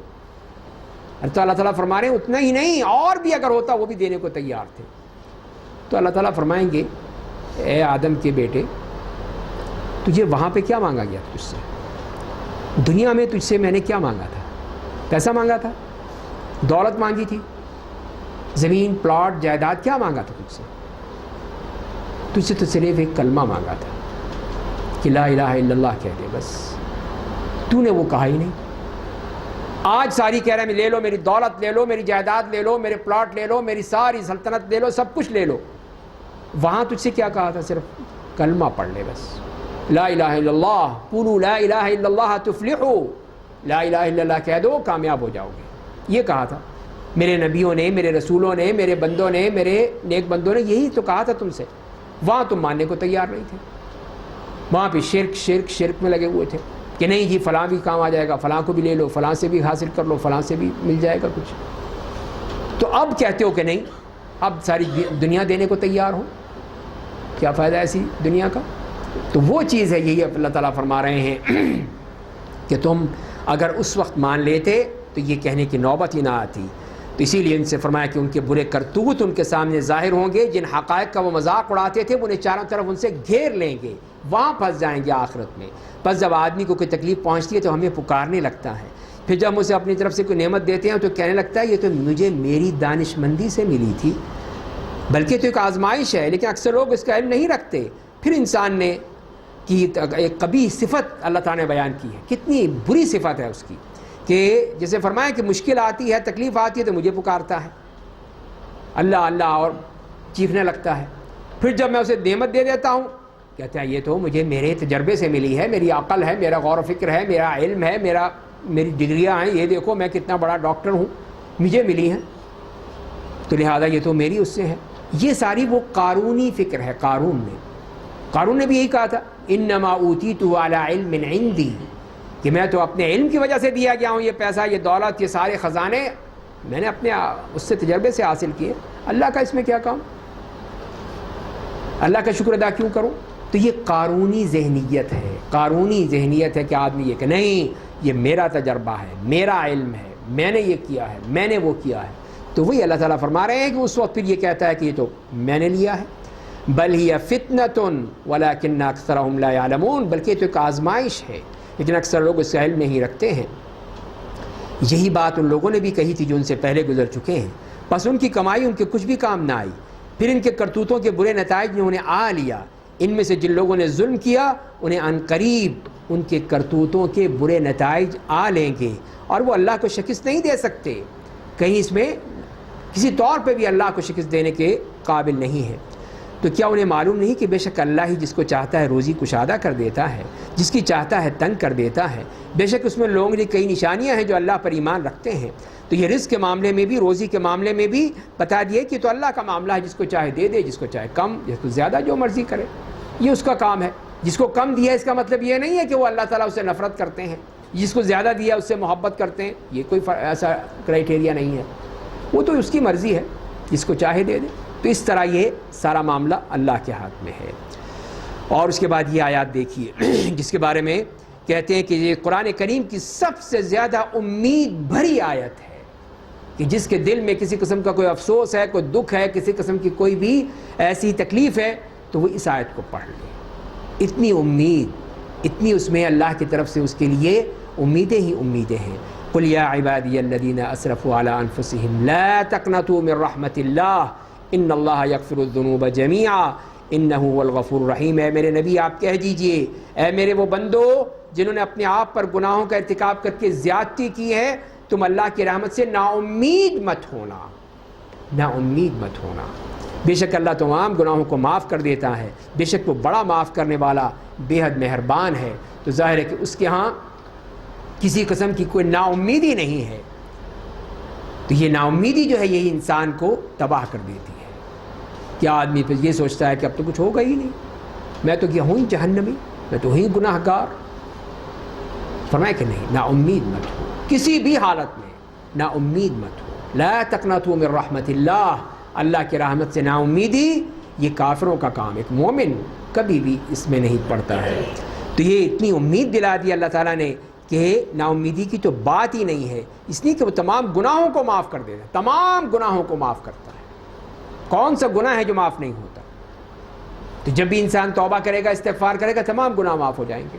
نہیں کرے گا تو پھر شرک جیسا گناہ معاف نہیں ہوگا، باقی وہ بھی معاف ہو سکتے ہیں، صغیرہ گناہ اگر ہیں تو وہ معاف ہو جائیں گے۔ تو یہ ہے جو اللہ کی طرف بڑھے گا، اس کے مانگے گا، اس کے سامنے سجدہ ریز ہو جائے گا، اللہ تعالیٰ اس کے تمام گناہوں کو معاف کر دیں گے۔ اور پھر مزید جو فرمایا کہ وَأَنِيبُوا إِلَىٰ رَبِّكُمْ، اور تم سب اپنے رب کی طرف رجوع کرو، لوٹ جاؤ اپنے رب کی طرف، اس کی اطاعت و بندگی میں لگے رہو، اس کے قبل کہ تم پر عذاب نازل ہو جائے، پھر کسی جانب سے تمہاری مدد نہیں کی جائے گی۔ تو یہی تو وقت ہے، یہی تو ہمیں موقع مل گیا ہے کس آخری عشرے میں کہ اللہ کی طرف رجوع کرنے کا، اس کی طرف لوٹنے کا، پتہ نہیں ملے یا نہ ملے بعد میں۔ اسی لیے فرمایا کہ اس سے پہلے کہ عذاب آ جائے، اس سے پہلے کہ یہ مہلت ختم ہو جائے، واپس آ جاؤ اپنے رب کی طرف۔ وَاتَّبِعُوا أَحْسَنَ مَا أُنزِلَ إِلَيْكُم مِّن رَّبِّكُمْ، اور تم سب اس کی بہترین کلام کی پیروی کرو جو تمہارے رب کی جانب سے نازل کیا گیا ہے، قبل اس سے کہ عذاب الہی تمہیں اچانک آ لے اور تم اسے احساس بھی نہ ہو سکے۔ اچانک آئے گا، کوئی وارننگ نہیں آئے گی پہلے سے، کسی قسم کی کوئی نوٹس نہیں آئے گا، اچانک آئے گی. اور اس وقت پھر آدمی کیا کہے گا؟ اس وقت پھر سوچے گا. فرمایا کہ اس وقت آدمی کہنے لگے ہائے افسوس اس کوتاہی پر جو مجھ سے اللہ کے حق میں ہوتی رہی، اور میں تو اللہ کے رسول اور دین اسلام کا مذاق اڑاتا رہا. تو دنیا میں اب وہ حسرت ہی حسرت ہے. حسرتوں کے ساتھ سوچتا کاش میں یہ نہ کرتا، کاش میں وہ نہ کہتا، کاش میں وہ نہ کرتا، یہی سوچتا رہے گا. تو فرمایا کہ اس وقت سے پہلے پہلے کچھ کر لو، کہ تم جو وہاں پہ دنیا میں مذاق اڑاتے رہے، برا بھلا کہتے رہے اور طرح طرح کی باتیں کرتے رہے، یا آدمی یہ کہے اگر اللہ نے مجھے رائے حق دکھائی ہوتی تو میں بھی اس سے ڈرنے والوں میں ہوتا. اللہ نے تو دکھائی تھی لیکن وہ خود ہی نہیں مانے ہو. یا جب وہ عذاب کو اپنی آنکھوں سے دیکھ لے تو کہنے لگے کاش مجھے دنیا میں لوٹا دیا جاتا تو میں بھی نیک لوگوں میں سے بن جاتا. اب یہ آخری وہ مرحلہ آ گیا کہ ایک موقع اور دے دو، ایک چانس اور دے دو. تو یہی مشکل ہے. فرمایا کہ نہیں، یہ نہیں ہو سکتا، اب کوئی چانس نہیں، ختم. چانس تو دیے تھے، بہت چانس دیے، 60 70 80 90 سال دیے تمہیں کہ تم کچھ کر لیتے، تم نے کچھ نہیں کیا. اب کہتے ہو کہ ایک چانس اور دے دو، اب کیا فائدہ؟ یہ ایمان تو ایمان نہیں ہے، یہ توبہ تو توبہ نہیں ہے. یہ تو دیکھ کے سامنے جب دیکھ لیا جنت جہنم سب دیکھ لیا، اب کہہ رہے ہیں کہ اب ہمیں واپس لوٹا دو. تو اصل مومن وہ جنہوں نے ایمان بالغیب لے کے آئے، یؤمنون بالغیب، وہ کہاں جائیں گے؟ اصل لوگ تو وہ ہیں کہ جنہوں نے یؤمنون بالغیب، ایمان بالغیب اور توبہ کی، وہ لوگ ہیں اصل جو جنت کے مستحق ہیں. اور تم لوگ اب یہاں پر آ کر کہتے ہو کہ ایک موقع اور دے دو. نہیں. تو اسی لیے فرمایا کہ جب وہ یہی کہے گا کاش مجھے دنیا میں لوٹا دیا جاتا تو میں بھی نیک لوگوں میں سے بن جاتا. ہاں میری آیتیں تم تک پہنچی تھی تو تم نے انہیں جھٹلا دیا تھا، تکبر کیا تو تم کافروں میں سے ہو گئے تھے. تمہارا کام تو یہ تھا، تم نے تو یہ حشر کیا. اور آپ قیامت کے دن دیکھیں گے کہ جن لوگوں نے دنیا میں اللہ پر افترا پردازی کی تھی ان کے چہرے سیاہ ہو چکے ہوں گے. کیا جہنم میں تکبر کرنے والوں کے لیے ٹھکانہ نہیں ہے؟ تو یہ ہے ان کا معاملہ کہ چہرے بالکل سیاہ پڑ چکے ہوں گے ان کے ان گناہوں کی تاریکی کی وجہ سے. اور جن لوگوں نے تقویٰ کی راہ اختیار کی انہیں اللہ جنت کی کامیابی دے کر جہنم سے بچا لے گا. انہیں کوئی تکلیف نہیں پہنچے گی، نہ وہ غمگین ہوں گے، وہ اللہ کا اطمینان، خوشی، بڑے ہی حشاش بشاش ہوں گے. اللہ ہی ہر چیز کا پیدا کرنے والا ہے، وہی ہر چیز کا محافظ و نگراں ہے. آسمان اور زمین کی کنجیاں اس کے پاس ہیں، اور جو لوگ اللہ کی آیتوں کا انکار کرتے ہیں وہی خسارہ اٹھانے والے ہیں. تو کنجیاں تو اس کے پاس ہیں، ہم دوسروں سے کیوں مانگتے ہیں؟ خزانے اس کے پاس ہیں، مانگتے دوسروں سے ہیں. اس سے بڑھ کر دوغلاپن کیا ہوگا؟ تو فرمایا اس سے مانگو جس کے پاس چابیاں ہیں، کنجیاں ہیں، وہ دے گا. لہو مقالید السماوات والارض، تمام آسمان و زمین کی کنجیاں اس کے پاس ہیں، تو لہذا اسی سے مانگنا چاہیے. اے میرے نبی آپ کہہ دیجئے کہ نادانو، کیا تم مجھے غیر اللہ کی عبادت کا حکم دیتے ہو کہ غیر اللہ کے سامنے سجدہ کروں؟ اور آپ کو ان رسولوں کو جو آپ سے پہلے گزر چکے ہیں یہ وحی بھیجی جا چکی ہے کہ اگر آپ نے اللہ کا کسی کو شریک بنایا تو آپ کا عمل ضائع ہو جائے گا اور آپ خسارہ اٹھانے والوں میں سے ہو جائیں گے. شرک کتنا خطرناک چیز ہے کہ ساری انسان کی پوری عبادت تباہ کر دیتا ہے، برباد کر دیتا ہے. تو یہاں تک کہ نبی کریم صلی اللہ علیہ وسلم کو فرمایا کہ لئن اشرکت لیحبطن عملک، کہ اگر آپ نے شرک کیا تو آپ کے سارے عمل برباد، سب کچھ ختم. تاکہ ہمیں احساس ہو کہ ہم نے اگر ایک لمحہ ایک ذرہ برابر بھی شرک کر دیا تو پوری ساری عبادت، ساری پوری عمر کی ساری ضائع ہو جائے گی، برباد ہو جائے گی. اتنا خطرناک عمل ہے. تو یہاں پہ یہی فرمایا جا رہا ہے، اور اسی لیے اس کی سنگینی بتانے کے لیے کہ حتیٰ کہ انبیاء کرام کو اور نبی کریم صلی اللہ علیہ وسلم کو یہ کہا جا رہا ہے کہ آپ نے بھی کیا تو آپ کے عمل برباد اور آپ خسارے میں ہو جائیں گے، بلکہ آپ تو اللہ کی بندگی کرتے رہیے اور اس کے شکر گزار بندوں میں سے ہو جائیے. اور اس کے بعد پھر ان کافروں کا بھی ذکر فرما دیا گیا کہ ان کے حوالے سے کہ کیا کیا ان کے اعمال ہیں، کس طرح یہ کرتے ہیں. اور کافروں نے اللہ کی اس راہ، اس کی مقام و مرتبہ کے مطابق قدر ہی نہیں کی، اللہ کی قدر ہی نہیں کرتے ہیں. اور قیامت کے دن تمام زمین اس کی مٹھی میں ہوگی، سارے آسمان اس کے دائیں ہاتھ میں لپٹے ہوں گے، وہ مشرکوں کے شرک سے پاک اور بلند و بالا ہوگا. یہ ہے اللہ کا اس دن، قیامت کے دن جو فرمایا گیا ہے کہ ساری زمین اس کے قبضے میں ہے. اور آسمان تو اس طرح جیسے آپ کاغذ کا ایک وہ پوری لپیٹ لیتے ہیں اپنے ہاتھ میں، اس طرح ہر چیز اس کے ہاتھ میں. آسمان اور زمین، یہ اللہ کی قدرت، یہ اس کو مانتے نہیں، جانتے نہیں، سمجھتے نہیں. سبحانہ و تعالی عما یشرکون. اور پھر قیامت کا منظر دکھا دیا گیا کہ اس دن جو سور پھونکا جائے گا، وَنُفِخَ فِي الصُّورِ، اور سور میں پھونک مار دی جائے گی، آسمان اور زمین میں جتنے رہنے والے ہیں سب بے ہوش ہو جائیں گے. پہلا سور، پہلی مرتبہ نفخ ہوگا یا سور پھونکا جائے گا، سب کے سب جو بھی زندہ ہیں سب بے ہوش ہو جائیں گے، سب ختم، سوائے ان کے جنہیں اللہ چاہے گا وہ بے ہوش نہیں ہوں گے۔ پھر دوسری بار اس میں پھونک ماری جائے گی، وہ تمام کھڑے ہو کر دیکھنے لگے، سب کے سب زندہ ہو جائیں گے، سب، آدم سے لے کر آخری انسان تک سب کے سب زندہ ہو جائیں گے۔ یہ دوسرے سور سے ہوگا، اور پھر وہ میدان حشر میں جمع ہو جائیں گے، جیسے کہ احادیث سے معلوم ہوتا ہے کہ رسول اللہ صلی اللہ علیہ وسلم نے فرمایا ہے کہ سب سے پہلے مجھے ہوش آئے گا تو میں موسیٰ کو عرش کے پاس پاؤں گا، مجھے معلوم نہیں کہ انہیں مجھ سے پہلے ہوش آ چکا ہے یا وہ ان لوگوں میں سے ہیں جنہیں اس مدہوشی سے مستثنا رکھا گیا تھا، اس لیے کہ ایک دفعہ بے ہوش ہو چکے ہیں دنیا میں، تو ہو سکتا ہے اللہ تعالیٰ ان کو کہیں ٹھیک ہے تمہاری بے ہوشی اس سے کور ہو گئی تو لہذا تم بے ہوش نہیں ہوگے، الا ما فرما دیا یہاں بھی الا من شاء اللہ، تو ہو سکتا ہے اس میں حضرت موسیٰ کو چھٹی مل جائے اس معاملے میں۔ تو یہ ہے ان کا معاملہ، اور پھر اس کے بعد پھر دوبارہ سب جمع ہو جائیں گے، اور وہاں کا پھر منظر بتایا، اور زمین اپنے رب کے نور سے روشن ہو جائے گی، اور اعمال نامے رکھے جائیں گے، انبیاء شہداء لائے جائیں گے، ان کے درمیان عدل و انصاف کے مطابق فیصلہ کیا جائے گا، ان پر ذرہ برابر بھی ظلم نہیں کیا جائے گا۔ تو یہ قیامت کے دن کا معاملہ ہے کہ پورا میدان حشر اجالا ہو جائے گا، روشنی ہی روشنی، اور لوگوں کے نام اعمال آ جائیں گے دائیں میں یا بائیں میں، پتہ چل جائے گا کہ جو نیک اعمال اپنے دائیں میں لے لیں گے، جو برے ہیں ان کے بائیں ہاتھ میں آ جائے گا۔ اللہ تعالی ہمیں بھی اصحاب الیمین میں سے بنا دے۔ اور انبیاء کرام آگے آئیں گے، گواہی دیں گے، ہر ایک کو اپنی اپنی گواہی دینی ہے، رپورٹ، پوری زندگی کی رپورٹ دینی ہے کہ بتائیں اپنی امتوں کے بارے میں۔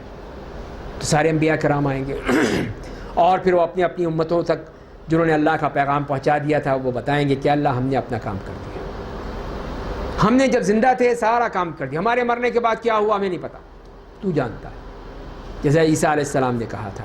اور پھر ہر ایک کو اس کے عمل کے مطابق اس کا فیصلہ کر دیا جائے گا، اور اس کے کیے کا پورا پورا بدلہ چکایا جائے گا، اللہ ان کے اعمال سے خوب واقف ہے۔ اور اس کے بعد پھر اگلا مرحلہ جہنم یا جنت، اور کافروں کے جھنڈ در جھنڈ جہنم کی طرف ہانکے جائیں گے، جیسے کہ جانوروں کو ہانکا جاتا ہے اس طرح، یہاں تک کہ جب اس کے قریب پہنچیں گے اس کے دروازے کھول دیے جائیں گے۔ ان سے جہنم کے محافظ فرشتے کہیں گے کہ تمہارے پاس تم میں سے کوئی پیغمبر نہیں آیا تھا جنہیں تمہیں تمہارے رب کی آیتیں پڑھ کر سنائی تھیں، اس دن کی ملاقات سے تمہیں ڈرایا تھا؟ تو وہ کہے گے ہاں، مگر کافروں کے بارے میں عذاب کا فیصلہ ثابت ہو گیا۔ وہ فرشتے پوچھیں گے کہ سب کے سب یہیں چلے آ رہے ہو جہنم میں، سارے تمہارے پاس کوئی نہیں آیا تھا، کسی نے تمہیں سمجھایا نہیں، بتایا نہیں، تمہیں ہدایت نہیں دی، تمہیں سب کچھ بھی نہیں معلوم، سارے جہنم میں؟ تو ان سے کہا جائے کہ تم سب جہنم کے دروازوں میں سے داخل ہو جاؤ، ہمیشہ اسی میں رہو گے، تکبر کرنے والوں کو بہت برا ہی ٹھکانہ ہے۔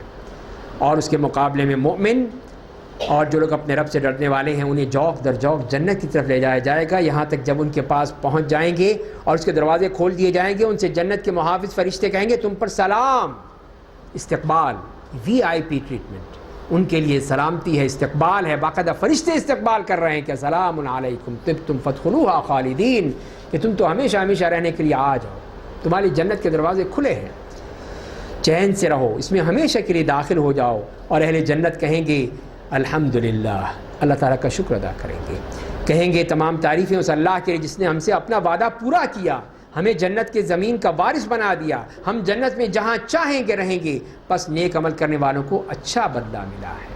تو یہ ہے اللہ کے نیک بندے جنتی، جو کہ اس طرح وہ جنت میں جائیں گے، اور آپ فرشتوں کو عرش کے چاروں طرف گھیرا ہوا ڈالے دیکھیں گے، اپنے رب کی حمد و ثنا اور پاکیزگی بیان کر رہے ہوں گے، لوگوں کے درمیان حق و انصاف کے مطابق فیصلہ کر دیا جائے گا، اور ہر طرف یہی کہا جائے گا کہ تمام تعریفیں اس اللہ کے لیے جو سارے جہان کا پالنہار ہے، سب کو پالنے والا ہے۔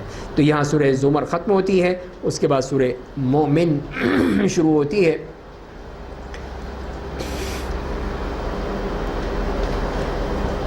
چالیسویں صورت ہے سورہ مومن، 85 آیات ہیں، مکہ میں نازل ہوئی، اور اس کو 5 حصوں میں ہم تقسیم کر سکتے ہیں اپنے سمجھنے کے لیے، جس میں پہلے پیراگراف میں قریش کی قیادت کو مشورہ دیا گیا کہ وہ مجادلہ یعنی فضول کج بحثی کا رویہ ترک کر کے قرآن کی دعوت توحید، دعوت رسالت اور دعوت آخرت کو قبول کر لیں، اور اس کے بعد پھر دوسرے واقعات جو ہم دیکھیں گے اس صورت میں بسم اللہ الرحمن الرحیم حامیم تنزیل الکتاب من اللہ العزیز العلیم غافر الذنب وقابل التوب شدید العقاب ذی الطول لا الہ الا هو الیہ المصیر۔ حامیم، یہ کتاب اس اللہ کی طرف سے نازل کردہ ہے جو زبردست بڑا جاننے والا ہے، گناہوں کو معاف کرنے والا، توبہ قبول کرنے والا، سخت سزا دینے والا، فضل و کرم کرنے والا ہے، اس کے سوا کوئی معبود نہیں، سب کو اسی کے پاس لوٹ کر جانا ہے۔ تو پہلے ہی اللہ تعالیٰ نے بتا دیا کہ اس نے اپنی تمام صفات بیان کر دی، سارے گناہوں کو معاف کرنے والا، توبہ کو قبول کرنے والا، لیکن یاد رکھو سزا بھی بہت سخت دیتا ہے، شدید العقاب۔ تو پہلے تو دو بتائیں کہ گناہوں کو معاف کرے گا، توبہ کو قبول کرے گا، تو یہ اس کی مغفرت ہے، اس کی رحمانیت ہے، اس کی رحیمیت ہے، تو اس کی طرف لپک جاؤ۔ اور نہیں ہوگا تو پھر کیا ہوگا؟ اس کے لیے شدید العقاب، بہت سخت سزا بھی دیتا ہے، اس کا عذاب بھی بہت سخت ہوتا ہے۔ فضل و کرم بھی اس کا ہے، لیکن وہ ناراض ہو جائے تو پھر اس کو کوئی ٹھکانہ نہیں رہتا ایسے شخص کا۔ اللہ کی آیتوں کے بارے میں صرف اہل کفر جھگڑتے ہیں، پس مختلف ممالک میں ان کا جانا آپ کو دھوکے میں نہ ڈال دے۔ تو یہ یعنی جو پھر رہے ہیں، مزے کر رہے ہیں، تو یہ نہ سمجھیے کہ اللہ تعالیٰ نے ان کو معاف کر دیا ہے، نہیں، یہ تو رسی دراز کی ہے ان کی۔ اور فرمایا کہ ان سے پہلے قوم نوح نے جھٹلایا تھا، ان کے بعد دیگر گروہوں نے، اور ان میں سے ہر قوم نے چاہا وہ اپنے رسول کو پکڑ لے اور ناحق جھگڑا کیا تاکہ اس جدال کے ذریعے حق کو شکست دے، تو میں نے انہیں پکڑ لیا، پھر میری سزا کتنی سخت تھی۔ تو یہ اللہ تعالیٰ نے بتا دیا کہ اس طرح جھگڑنے والوں کا معاملہ کیا ہوا، کہ پچھلی قوموں میں قوم نوح تھی، قوم عاد، قوم سمود، قوم ابراہیم، قوم لوط، اصحاب مدین، اصحاب الایکہ، یہ تمام قومیں گزر چکی ہیں، تم پڑھ چکے ہو، ان کا معاملہ کیا ہوا، کس سے اللہ تعالیٰ نے سب کو ختم کر دیا۔ اور اس طرح کافروں کے بارے میں آپ کے رب کا فیصلہ قرار پا گیا کہ وہ لوگ جہنمی ہوں گے۔ اور فرشتوں کے بارے میں فرمایا کہ فرشتے اس دن کیا کریں گے؟ جو عرش اٹھائے ہوئے ہیں اور جو فرشتے اس کے گرد جمع ہیں، یہ سب اپنے رب کی پاکیزگی بیان کرتے ہیں، اپنے رب کے لیے ہمیشہ تسبیح و تہلیل میں مصروف ہیں اور اس پر ایمان رکھتے ہیں، اور ایمان والوں کے لیے مغفرت طلب کرتے ہیں، اپنے لیے نہیں، ہمارے لیے بھی دعائیں کرتے ہیں، ایمان والوں کے لیے دعائیں کرتے ہیں مغفرت کی، اور کہتے ہیں ہمارے رب تو اپنی رحمت اور اپنے علم کے ذریعے ہر چیز کو محیط ہے، پس تو ان لوگوں کو معاف کر دے جنہوں نے توبہ کی، تیری راہ کی پیروی کی، تو نے جہنم کے عذاب سے نجات دے دے۔ تو فرشتے دعائیں کر رہے ہیں آپ کے لیے، آپ جب دعائیں کرتے ہیں تو وہ بھی سنتے ہیں، وہ بھی اللہ سے کہتے ہیں اللہ ان کو معاف کر دے، اے اللہ یہ تیرے بندے تیرے سامنے ریز ہیں، تیرے سامنے ہاتھ پھیلائے ہوئے ہیں، تیرے سامنے اپنی پیشانیوں کو زمین پر رگڑ رہے ہیں، اے اللہ ان کی باتیں سن لے۔ تو اللہ سے سفارش کرتے ہیں، تو یہی تو فرمایا جا رہا ہے کہ وہ کہیں گے اے ہمارے رب تو اپنی رحمت اور اپنے علم کے ذریعے ہر چیز کو محیط ہے، بس ان لوگوں کو معاف کر دیں۔ تو وہ اللہ سے دعائیں کریں گے جنہوں نے توبہ کی، تیری راہ کی پیروی کی، انہیں جہنم کے عذاب سے نجات دے دے، اے ہمارے رب، اور تو نے ہمیشہ رہنے والے باغات میں داخل کر دے جن کا تو نے ان سے وعدہ کیا ہے۔ مزید مغفرت ہی نہیں، جنت بھی دے دے ان کو، جنت کا وعدہ کر چکا ہے اللہ، دے دے ان کو، اور ان لوگوں کو بھی جنہوں جنتوں میں داخل کر دے جو ان کے ماں باپ، بیویاں، اولاد میں سے نیک ہوں، ان کو بھی دے دے، سب کے سب جنت میں جائیں۔ تو یہ اللہ تعالیٰ کی طرف سے کتنی بڑی نعمت کہ وہ فرشتے بھی دعائیں کر رہے ہیں۔ تو بے شک زبردست بڑی حکمتوں والا ہے، اور تو انہیں گناہوں کی سزا سے بچا لے، جس کا تو اس دن گناہوں کی سزا سے بچا لے گا اس پر تو نے رحم فرما دیا۔ اور یہی عظیم کامیابی ہے کہ کس طرح اللہ تعالیٰ کے یہ بندے بھی ان بندوں کے لیے دعائیں کرتے ہیں، اور انہی کے لیے نہیں، ان کے ماں باپ، بیوی، بچے، سب کے لیے دعائیں کرتے ہیں کہ جو بھی ان میں سے نیک ہوگا اس کے لیے۔ تو یہ نیک کیسے وہ خود بخود بن جائے گا؟ ظاہر ہے کہ جب محنت کرے گا باپ، اپنے بچوں کو دین کی دعوت دے گا، دین کی تربیت کرے گا، دین کے مطابق بنائے گا، تبھی تو ہوگا۔ اگر ویسے ہی چھوڑ دے گا ٹی وی کے سامنے بٹھا کے چلو جی لے لو ریموٹ کنٹرول اور مزے کرو، تو پھر کیسے اس کی تربیت ہوگی؟ پھر کیسے وہ جنت پہ اس کے ساتھ جائے گا؟ تو لہذا یہی تو طریقہ ہے جو فرمایا کہ وہ تمہارے وہی من صلح، کہ جو اس میں سے نیک ہیں، بس وہی جائیں گے، باقی وہ اللہ جانتا ہے۔ بے شک اہل کفر سے پکار کر کہہ دیا جائے گا کہ دنیا میں اللہ کی تم سے بیزاری اس بیزاری سے بڑی تھی جس کا اظہار آج تم اپنے آپ سے کر رہے ہو، کہ دنیا میں تو اللہ سے بیزار تھے، مانتے نہیں تھے، اور آج تم اپنے آپ سے بیزار کہ ہائے یہ کیا ہو گیا۔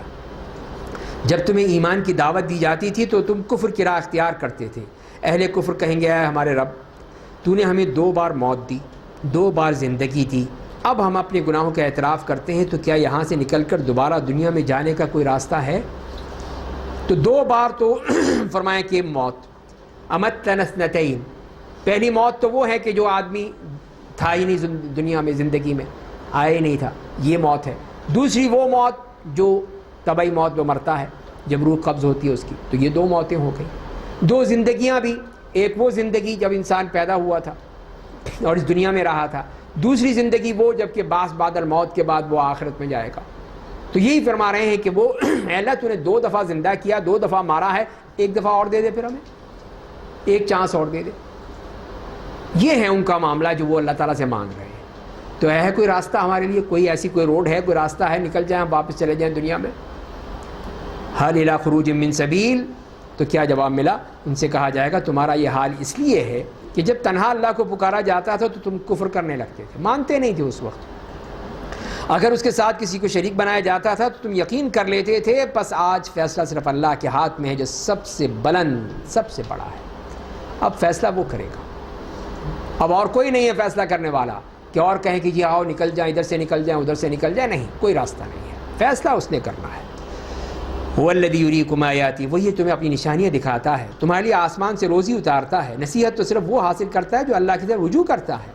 بس تم لوگ اللہ کو اس کی بندگی کو خالص کر کے پکارو، چاہے کفار برا مانے۔ پھر یہاں پہ وہی اخلاص کی بات کی گئی۔ وہ اللہ جو اونچے درجات والا عرش کا مالک ہے، وہ اپنے وحی اپنے بندوں میں سے جس پر چاہتا ہے نازل کرتا ہے تاکہ وہ لوگوں کو روز ملاقات سے ڈرائے۔ اور قیامت کے دن جس دن فرمایا لوگ اپنے قبروں سے نکل کر باہر آ جائیں گے، ان کی کوئی بات اللہ سے پوشیدہ نہیں رہے گی۔ اللہ کہے گا آج کس کی بادشاہی ہے؟ کون ہے اللہ کے یہاں پہ بادشاہ؟ کون ہے کوئی بادشاہ؟ تو یہ سارے بادشاہ، یہ سارے ڈکٹیٹر، یہ سارے فرعون، قارون، حامان، نمرود، جتنے بھی ہیں سب یہ بونوں کی طرح وہاں پہ موجود ہیں، بونوں کی طرح۔ اور یہ فرمایا کہ لمن الملک اليوم، آج بادشاہت کس کی ہے کوئی بولنے والا؟ کوئی بول سکے گا اس دن؟ للہ الواحد القہار، آج اس اللہ کی ہے جو اکیلا ہے، ہر چیز پر غالب ہے۔ آپ کوئی بول کے دکھائے۔ تو وہاں پہ یہ سارے جتنے بھی یہ ڈکٹیٹرز ہیں، جتنے بھی یہ ظالم، قاہر، جابر، سب جو بھی یہاں اس دنیا میں ظلم و ستم کر رہے ہیں، سب وہاں پہ بولوں کی طرح اللہ کے سامنے کھڑے ہوں گے۔ کسی کی مجال کہ وہ بول سکے؟ للہ الواحد القہار، اس اللہ کے لیے، صرف اسی کا حکم چلے گا اس دن۔ کسی کی ذرہ برابر میں مجال نہیں کہ بول بھی سکے، ہمت ہی نہیں ہوگی۔ ایسا ہولناک منظر ہوگا اس دن، اللہ کا جلال اپنی پورے عروج پر ہوگا۔ اس دن کون بول سکے گا؟ الیوم تجزی کل نفس بما کسبت، فرمایا کہ آج ہر نفس کو اس کے کیے کا بدلہ دیا جائے گا۔ آج کوئی ظلم نہیں ہوگا، بے شک اللہ بڑی تیزی کے ساتھ حساب لینے والا ہے۔ اے میرے نبی، آپ انہیں قیامت کے دن سے ڈرائیے جب لوگوں کے دل غم کے مارے گھٹ کر حلق تک پہنچ جائیں گے۔ ظالموں کا نہ کوئی گہرا دوست ہوگا، نہ کوئی سفارش ہی جس کی بات مانی جائے گی۔ اس دن کوئی سفارش نہیں چلے گی، کوئی دوستی یاری کوئی کام نہیں آئے گی، سب کو اپنی اپنی پڑی ہوگی۔ اللہ آنکھوں کی خیانت اور ان باتوں کو جانتا ہے جنہیں سینے چھپائے ہوئے ہوتے ہیں۔ اللہ حق کے مطابق فیصلہ کرتا ہے۔ اللہ کے سوا جن باطل معبودوں کو یہ لوگ پکارتے ہیں وہ تو کوئی فیصلہ نہیں کرتے ہیں، کیا ہے ان کے پاس، کس طرح فیصلہ کریں گے؟ بے شک اللہ خوب سننے والا ہے، دیکھنے والا ہے۔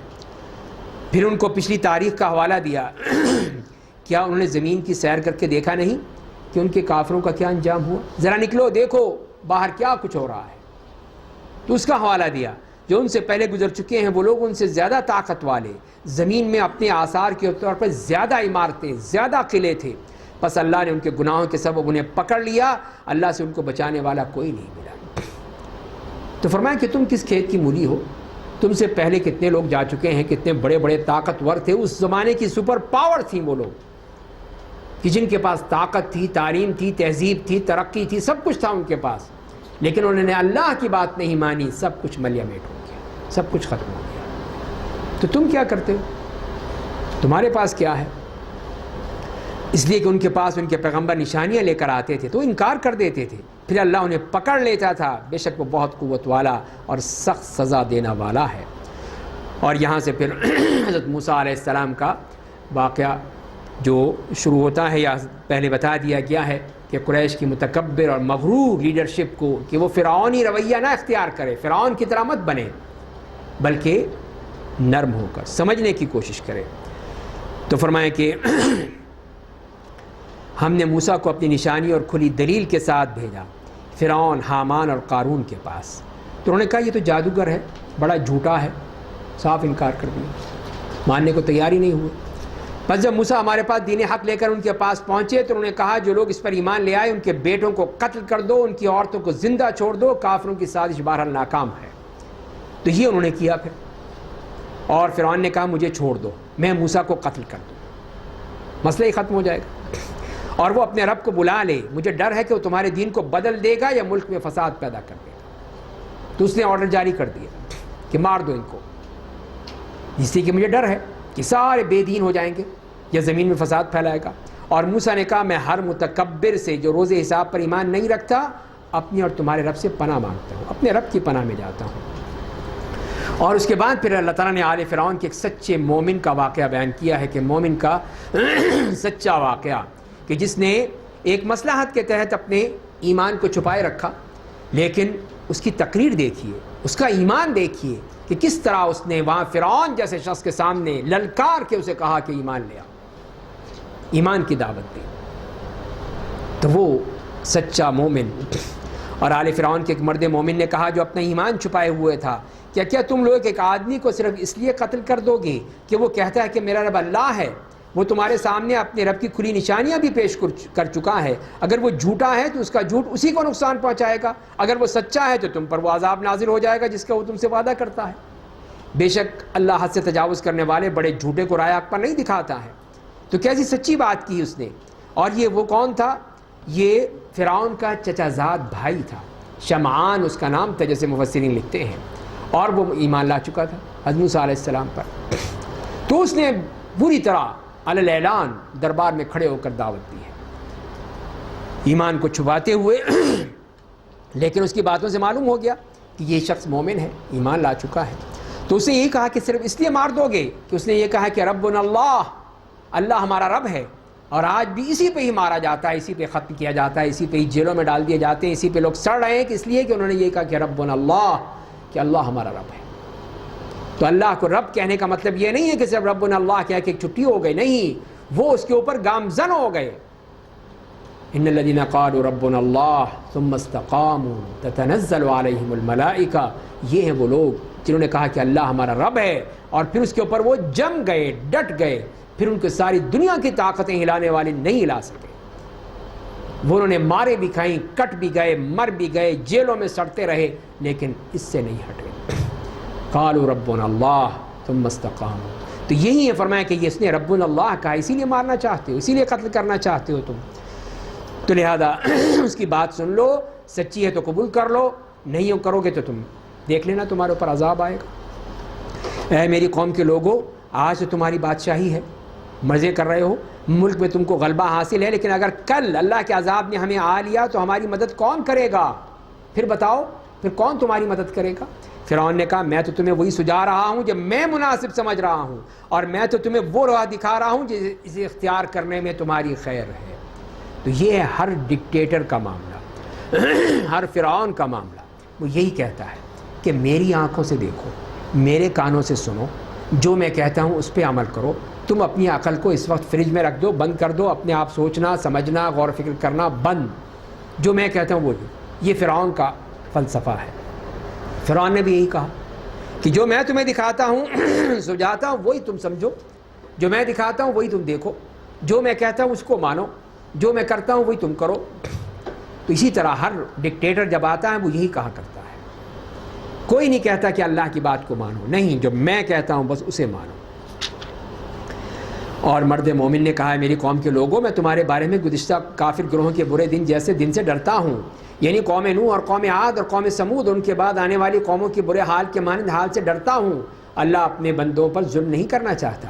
اور اے میری قوم کے لوگوں، میں تمہارے بارے میں اس دن سے ڈرتا ہوں جس میدان حشر میں مختلف ندائیں بلند ہوں گی، اور جس دن تم پیٹ پھیر کر بھاگو گے لیکن تمہیں اللہ سے بچانے والا کوئی نہیں ہوگا، اور جسے اللہ گمراہ کر دے اسے ہدایت دینے والا کون ہے؟ اور اس سے قبل یوسف تمہارے پاس کھلی نشانیاں لے کر آئے تھے، بس تم اس دعوت کی صداقت میں ہمیشہ شک کرتے رہے، مانے ہی نہیں تم۔ یوسف علیہ السلام نے تمہیں دین کی دعوت دی، جو وہ تمہارے پاس لے کر آئے تھے، یہاں تک کہ جب وہ وفات پا گئے تو تم کہنے لگے اس کے بعد اللہ کوئی دوسرا رسول نہیں بھیجے گا۔ اللہ اسی طرح ہر شخص کو گمراہ کر دیتا ہے جو حد سے تجاوز کرنے والا، شک و شبہ کرنے والا ہے، یعنی ان لوگوں کو گمراہ کرتا ہے جو بغیر کسی دلیل کے جو ان کے پاس آئی ہو اللہ کی آیتوں میں جھگڑتے ہیں۔ بہت ہی قابل نفرت ہے یہ بات اللہ کے نزدیک اور اہل ایمان کے نزدیک۔ اللہ اسی طرح تکبر کرنے والے ہر سرکش کے دل پر مہر لگا دیتا ہے۔ تو یہ انجام ہوتا ہے ایسے متکبرین کا۔ اور فرعون نے کہا اے حامان ذرا ایک پلازا بناؤ، بہت اونچا، دبئی والوں سے بھی اونچا، اتنا اونچا پلازا بناؤ کہ اس پہ چڑھ کر دیکھوں کہ موسیٰ کا رب کہاں ہے۔ تو یہ اس نے حامان کو حکم دیا کہ شاید میں ان کے راستوں تک پہنچ جاؤں جو آسمانوں کے راستے ہیں، تاکہ موسیٰ کے معبود کو دیکھ سکوں کہ موسیٰ کا رب کہاں ہے، اور مجھے تو یقین ہے کہ وہ جھوٹا ہے۔ اور اس طرح فرعون کی نگاہوں میں اس کے برے اعمال خوبصورت اور اچھے بنا دیے گئے اور اسے راہ حق سے روک دیا گیا، اور فرعون کی سازش تو ناکام ہونا ہی تھی۔ تو شیطان نے خوب اس کے اعمال کو مزین کیا اور خوب اس کو طرح طرح کے خواب دکھائے، اور اس طرح اس کی فرعون کی سازش بھی ناکام۔ اور مرد مومن نے کہا میری قوم کے لوگوں تم میری پیروی کرو، میری بات سن لو، میں تمہیں بھلائی کی راہ دکھاؤں گا۔ اے میری قوم کے لوگوں، یہ دنیاوی زندگی چند دن کی لذت ہے، بے شک آخرت ہی ہمیشہ کا گھر ہے، آخرت میں ہی رہنا ہے۔ جو شخص برا عمل کرے گا اسے اسی جیسا بدلہ دیا جائے گا، اور جو اچھا عمل کرے گا چاہے وہ مرد ہو یا عورت اور وہ مومن ہوگا تو ایسے لوگ جنت میں داخل ہوں گے جہاں انہیں بے حساب روزی دی جائے گی۔ تو یہ مومن کس طرح اللہ کے دین کی دعوت اور اس عمل کی دعوت کی جس کے ذریعے جنت ملنی ہے۔ اور اے میری قوم کے لوگوں، حیرت ہے کہ میں تو تمہیں جہنم سے چھٹکارے کی دعوت دے رہا ہوں اور تم مجھے جہنم جانے کی دعوت دیتے ہو۔ کتنی غلط بات ہے، میں تو تمہیں جہنم سے بچا رہا ہوں اور تم کہہ رہے ہو نہیں جہنم کے راستے کی طرف چلو، شرک کی طرف چلو، فرعون کی بات مانو۔ تم مجھے دعوت دیتے ہو کہ میں اللہ کا انکار کر دوں، اس کا شریک ایسی چیزوں کو بناؤں جن کے معبود ہونے کا مجھے کوئی علم نہیں، اور میں تمہیں اس دن اسے اللہ کی طرف بلاتا ہوں جو زبردست بڑا معاف کرنے والا ہے۔ تم مجھے جن جھوٹے معبودوں کی بندگی کی دعوت دیتے ہو بے شک اس لائق نہیں کہ انہیں دنیا میں پکارا جائے اور نہ آخرت میں انہیں شفاعت کے لیے پکارا جائے گا۔ بے شک ہم سب کو اللہ کے پاس ہی لوٹ کر جانا ہے، بے شک حد سے تجاوز کرنے والے جہنمی ہیں۔ پس میں جو کچھ تم سے کہہ رہا ہوں عنقریب اسے یاد کرو گے، اور میں اپنا معاملہ اللہ کے سپرد کرتا ہوں۔ بے شک اللہ اپنے بندوں کے حالات پر پوری نظر رکھتا ہے۔ اس طرح یہ مرد مومن جو ان کو اپنی بات کہہ گیا، فرعونیوں نے چاہا بھی کہ اس کو عذاب کی دھمکی دی، اس کو قتل کرنا چاہا، لیکن وہ مرد مومن بھاگ کر پہاڑوں کی طرف چلا گیا، چھپ گیا اور ان کے اس شر سے بچ گیا۔ اسی لیے اللہ تعالیٰ نے فرمایا فَوَقَاهُ اللَّهُ سَيِّئَاتِ مَا مَكَرُوا، بس اللہ نے اسے فرعون اور فرعونیوں کی بری سازش سے بچا لیا اور فرعونیوں کو برے عذاب نے گھیر لیا۔ وہ لوگ صبح و شام نار جہنم کے پاس پیش کیے جاتے ہیں، یہ آل فرعون صبح و شام ان کا کھانا پینا یہی ہے جہنم۔ اور جس دن قیامت آ جائے گی اللہ کہے گا فرعونیوں کو سب سے زیادہ سخت عذاب میں داخل کرو۔ تو دو عذاب بیان کیے، ایک صبح و شام کا عذاب اور ایک آخرت کا عذاب۔ تو یہ صبح و شام کا عذاب کون سا ہے؟ یہی قبر کا عذاب ہے، یہی قبر میں ہے۔ تو کچھ لوگ کہتے ہیں کہ نہیں عذاب قبر تو ہے ہی نہیں، قبر میں کچھ نہیں ہوتا۔ تو یہ قرآن صاحب کہہ رہا ہے تو پھر ماننے کو کیوں تکلیف ہے؟ ہم کو مانتے کیوں نہیں؟ کہ یہاں پہ جب دو بتا دیا اللہ تعالیٰ نے ان فرعونیوں کے بارے میں، یہ ہے اللہ کا قانون کہ وہاں پہ ایک وہ عذاب ہے جو عذاب قبر ہے، جو برزخ میں ہے، جس کے بارے میں ہم نہیں جانتے کیا ہے، کس طرح ہے، اور ایک وہ ہے جو کہ آخرت کا عذاب ہے جو ہمیشہ ہمیشہ کے لیے رہے گا۔ تو یہ دو عذاب اللہ تعالیٰ نے بیان کیے ہیں قرآن کریم میں۔ تو آپ اس کو کیا کہیں گے وہ لوگ جو اس عذاب قبر کا انکار کر دیتے ہیں کہ نہیں ہم تو مانتے ہی نہیں ہیں اس کو۔ وَيَتَحَاجُّونَ فِي النَّارِ، اور جب جہنمی آگ میں ایک دوسرے سے جھگڑیں گے تو کمزور لوگ تکبر کرنے والوں سے کہیں گے ہم تو تمہاری پیروی کرتے تھے، تو کیا آج عذاب جہنم کے کسی حصے سے تم ہمیں نجات دلا سکتے ہو؟ ہم تو تمہارے زندہ باد مردہ باد کے نعرے لگاتے رہے، تو آج بھی ہم لگا دیں گے، تھوڑی سی ہمیں بس جہنم سے چھٹکارا دلا دو۔ پھر کچھ مدد کر دو ہماری۔ تکبر کرنے والے کہیں گے ہم سب جہنم میں ہیں۔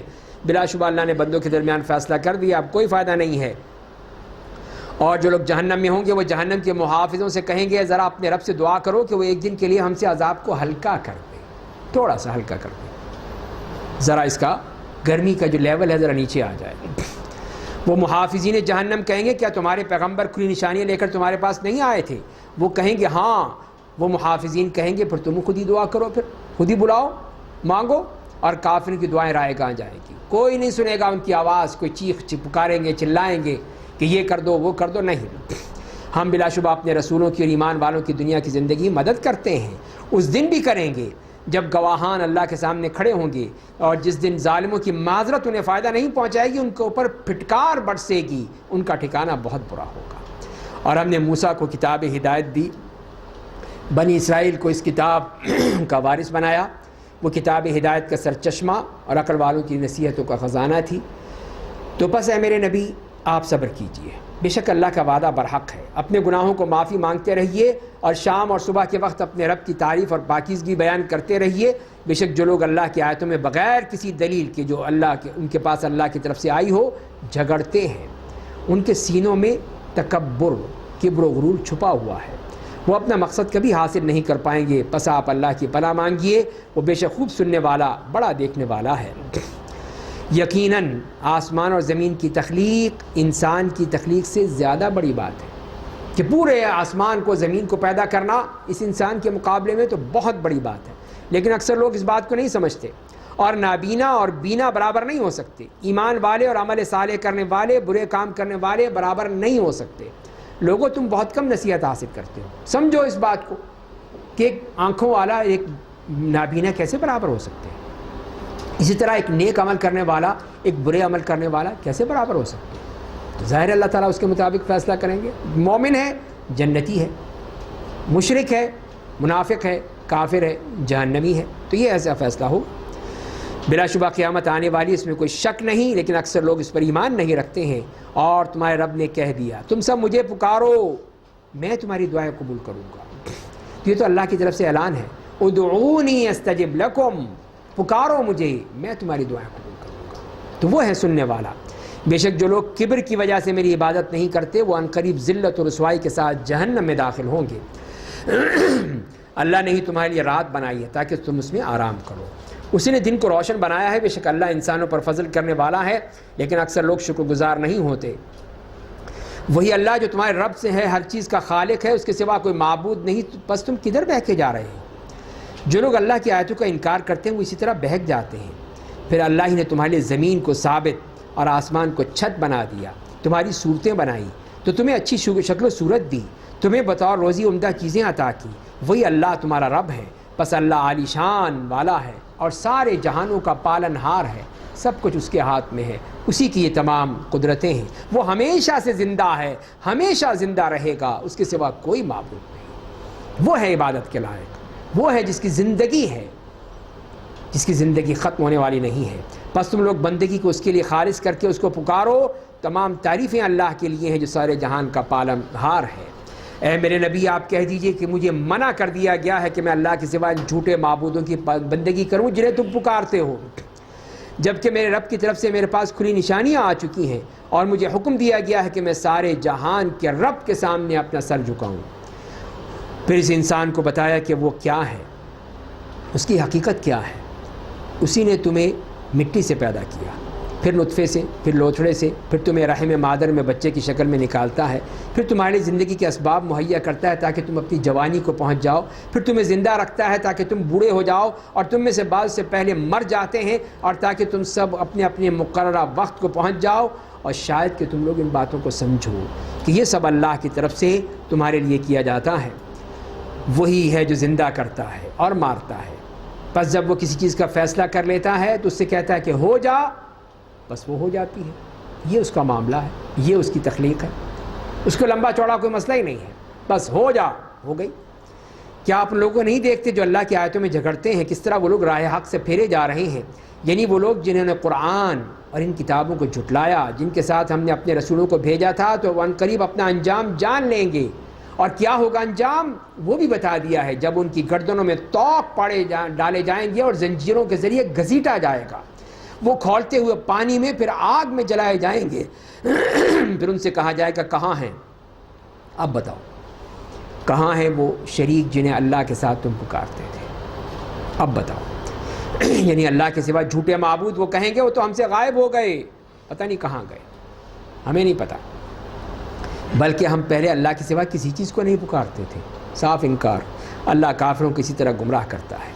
تمہارا یہ انجام اس لیے کہ تم زمین میں ناحق رنگ رنگلیاں مناتے تھے، اتراتے پھرتے تھے۔ جہنم کے دروازوں سے داخل ہو جاؤ جہاں تمہیں ہمیشہ کے لیے رہنا ہے، پس تکبر کرنے والوں کا ٹھکانہ بہت برا ہے۔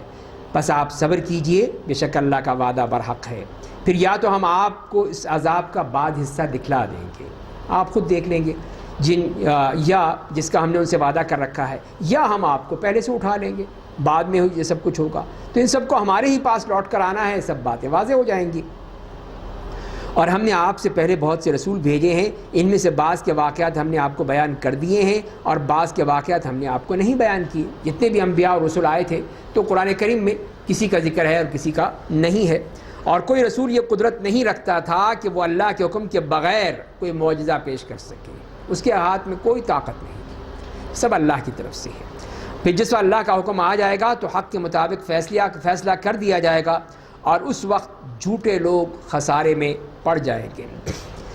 اللہ نے ہی تمہارے لیے چوپائے بنائے ہیں تاکہ تم ان میں سے بعض پر سوار ہو، بعض کا گوشت کھاؤ، تمہارے لیے ان میں دوسرے فائدے بھی ہیں تاکہ تم ان پر سوار ہو کر اپنی ضرورت کو پوری کر لو جو تمہارے سینوں میں پوشیدہ ہے، اور تم ان جانوروں اور کشتیوں پر ایک جگہ سے دوسری جگہ لے جائے جاتے ہو، یہ اللہ نے تمہیں اپنی نشانیاں دکھاتا ہے، تم اللہ کی کن کن آیتوں کا انکار کرو گے؟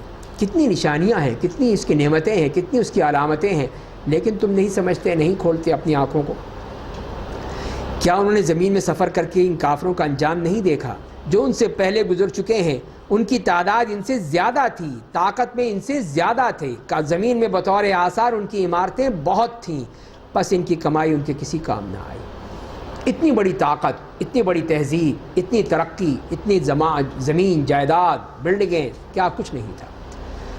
فرمایا لیکن کوئی فائدہ نہیں ہوا، کوئی کام نہیں آ سکا۔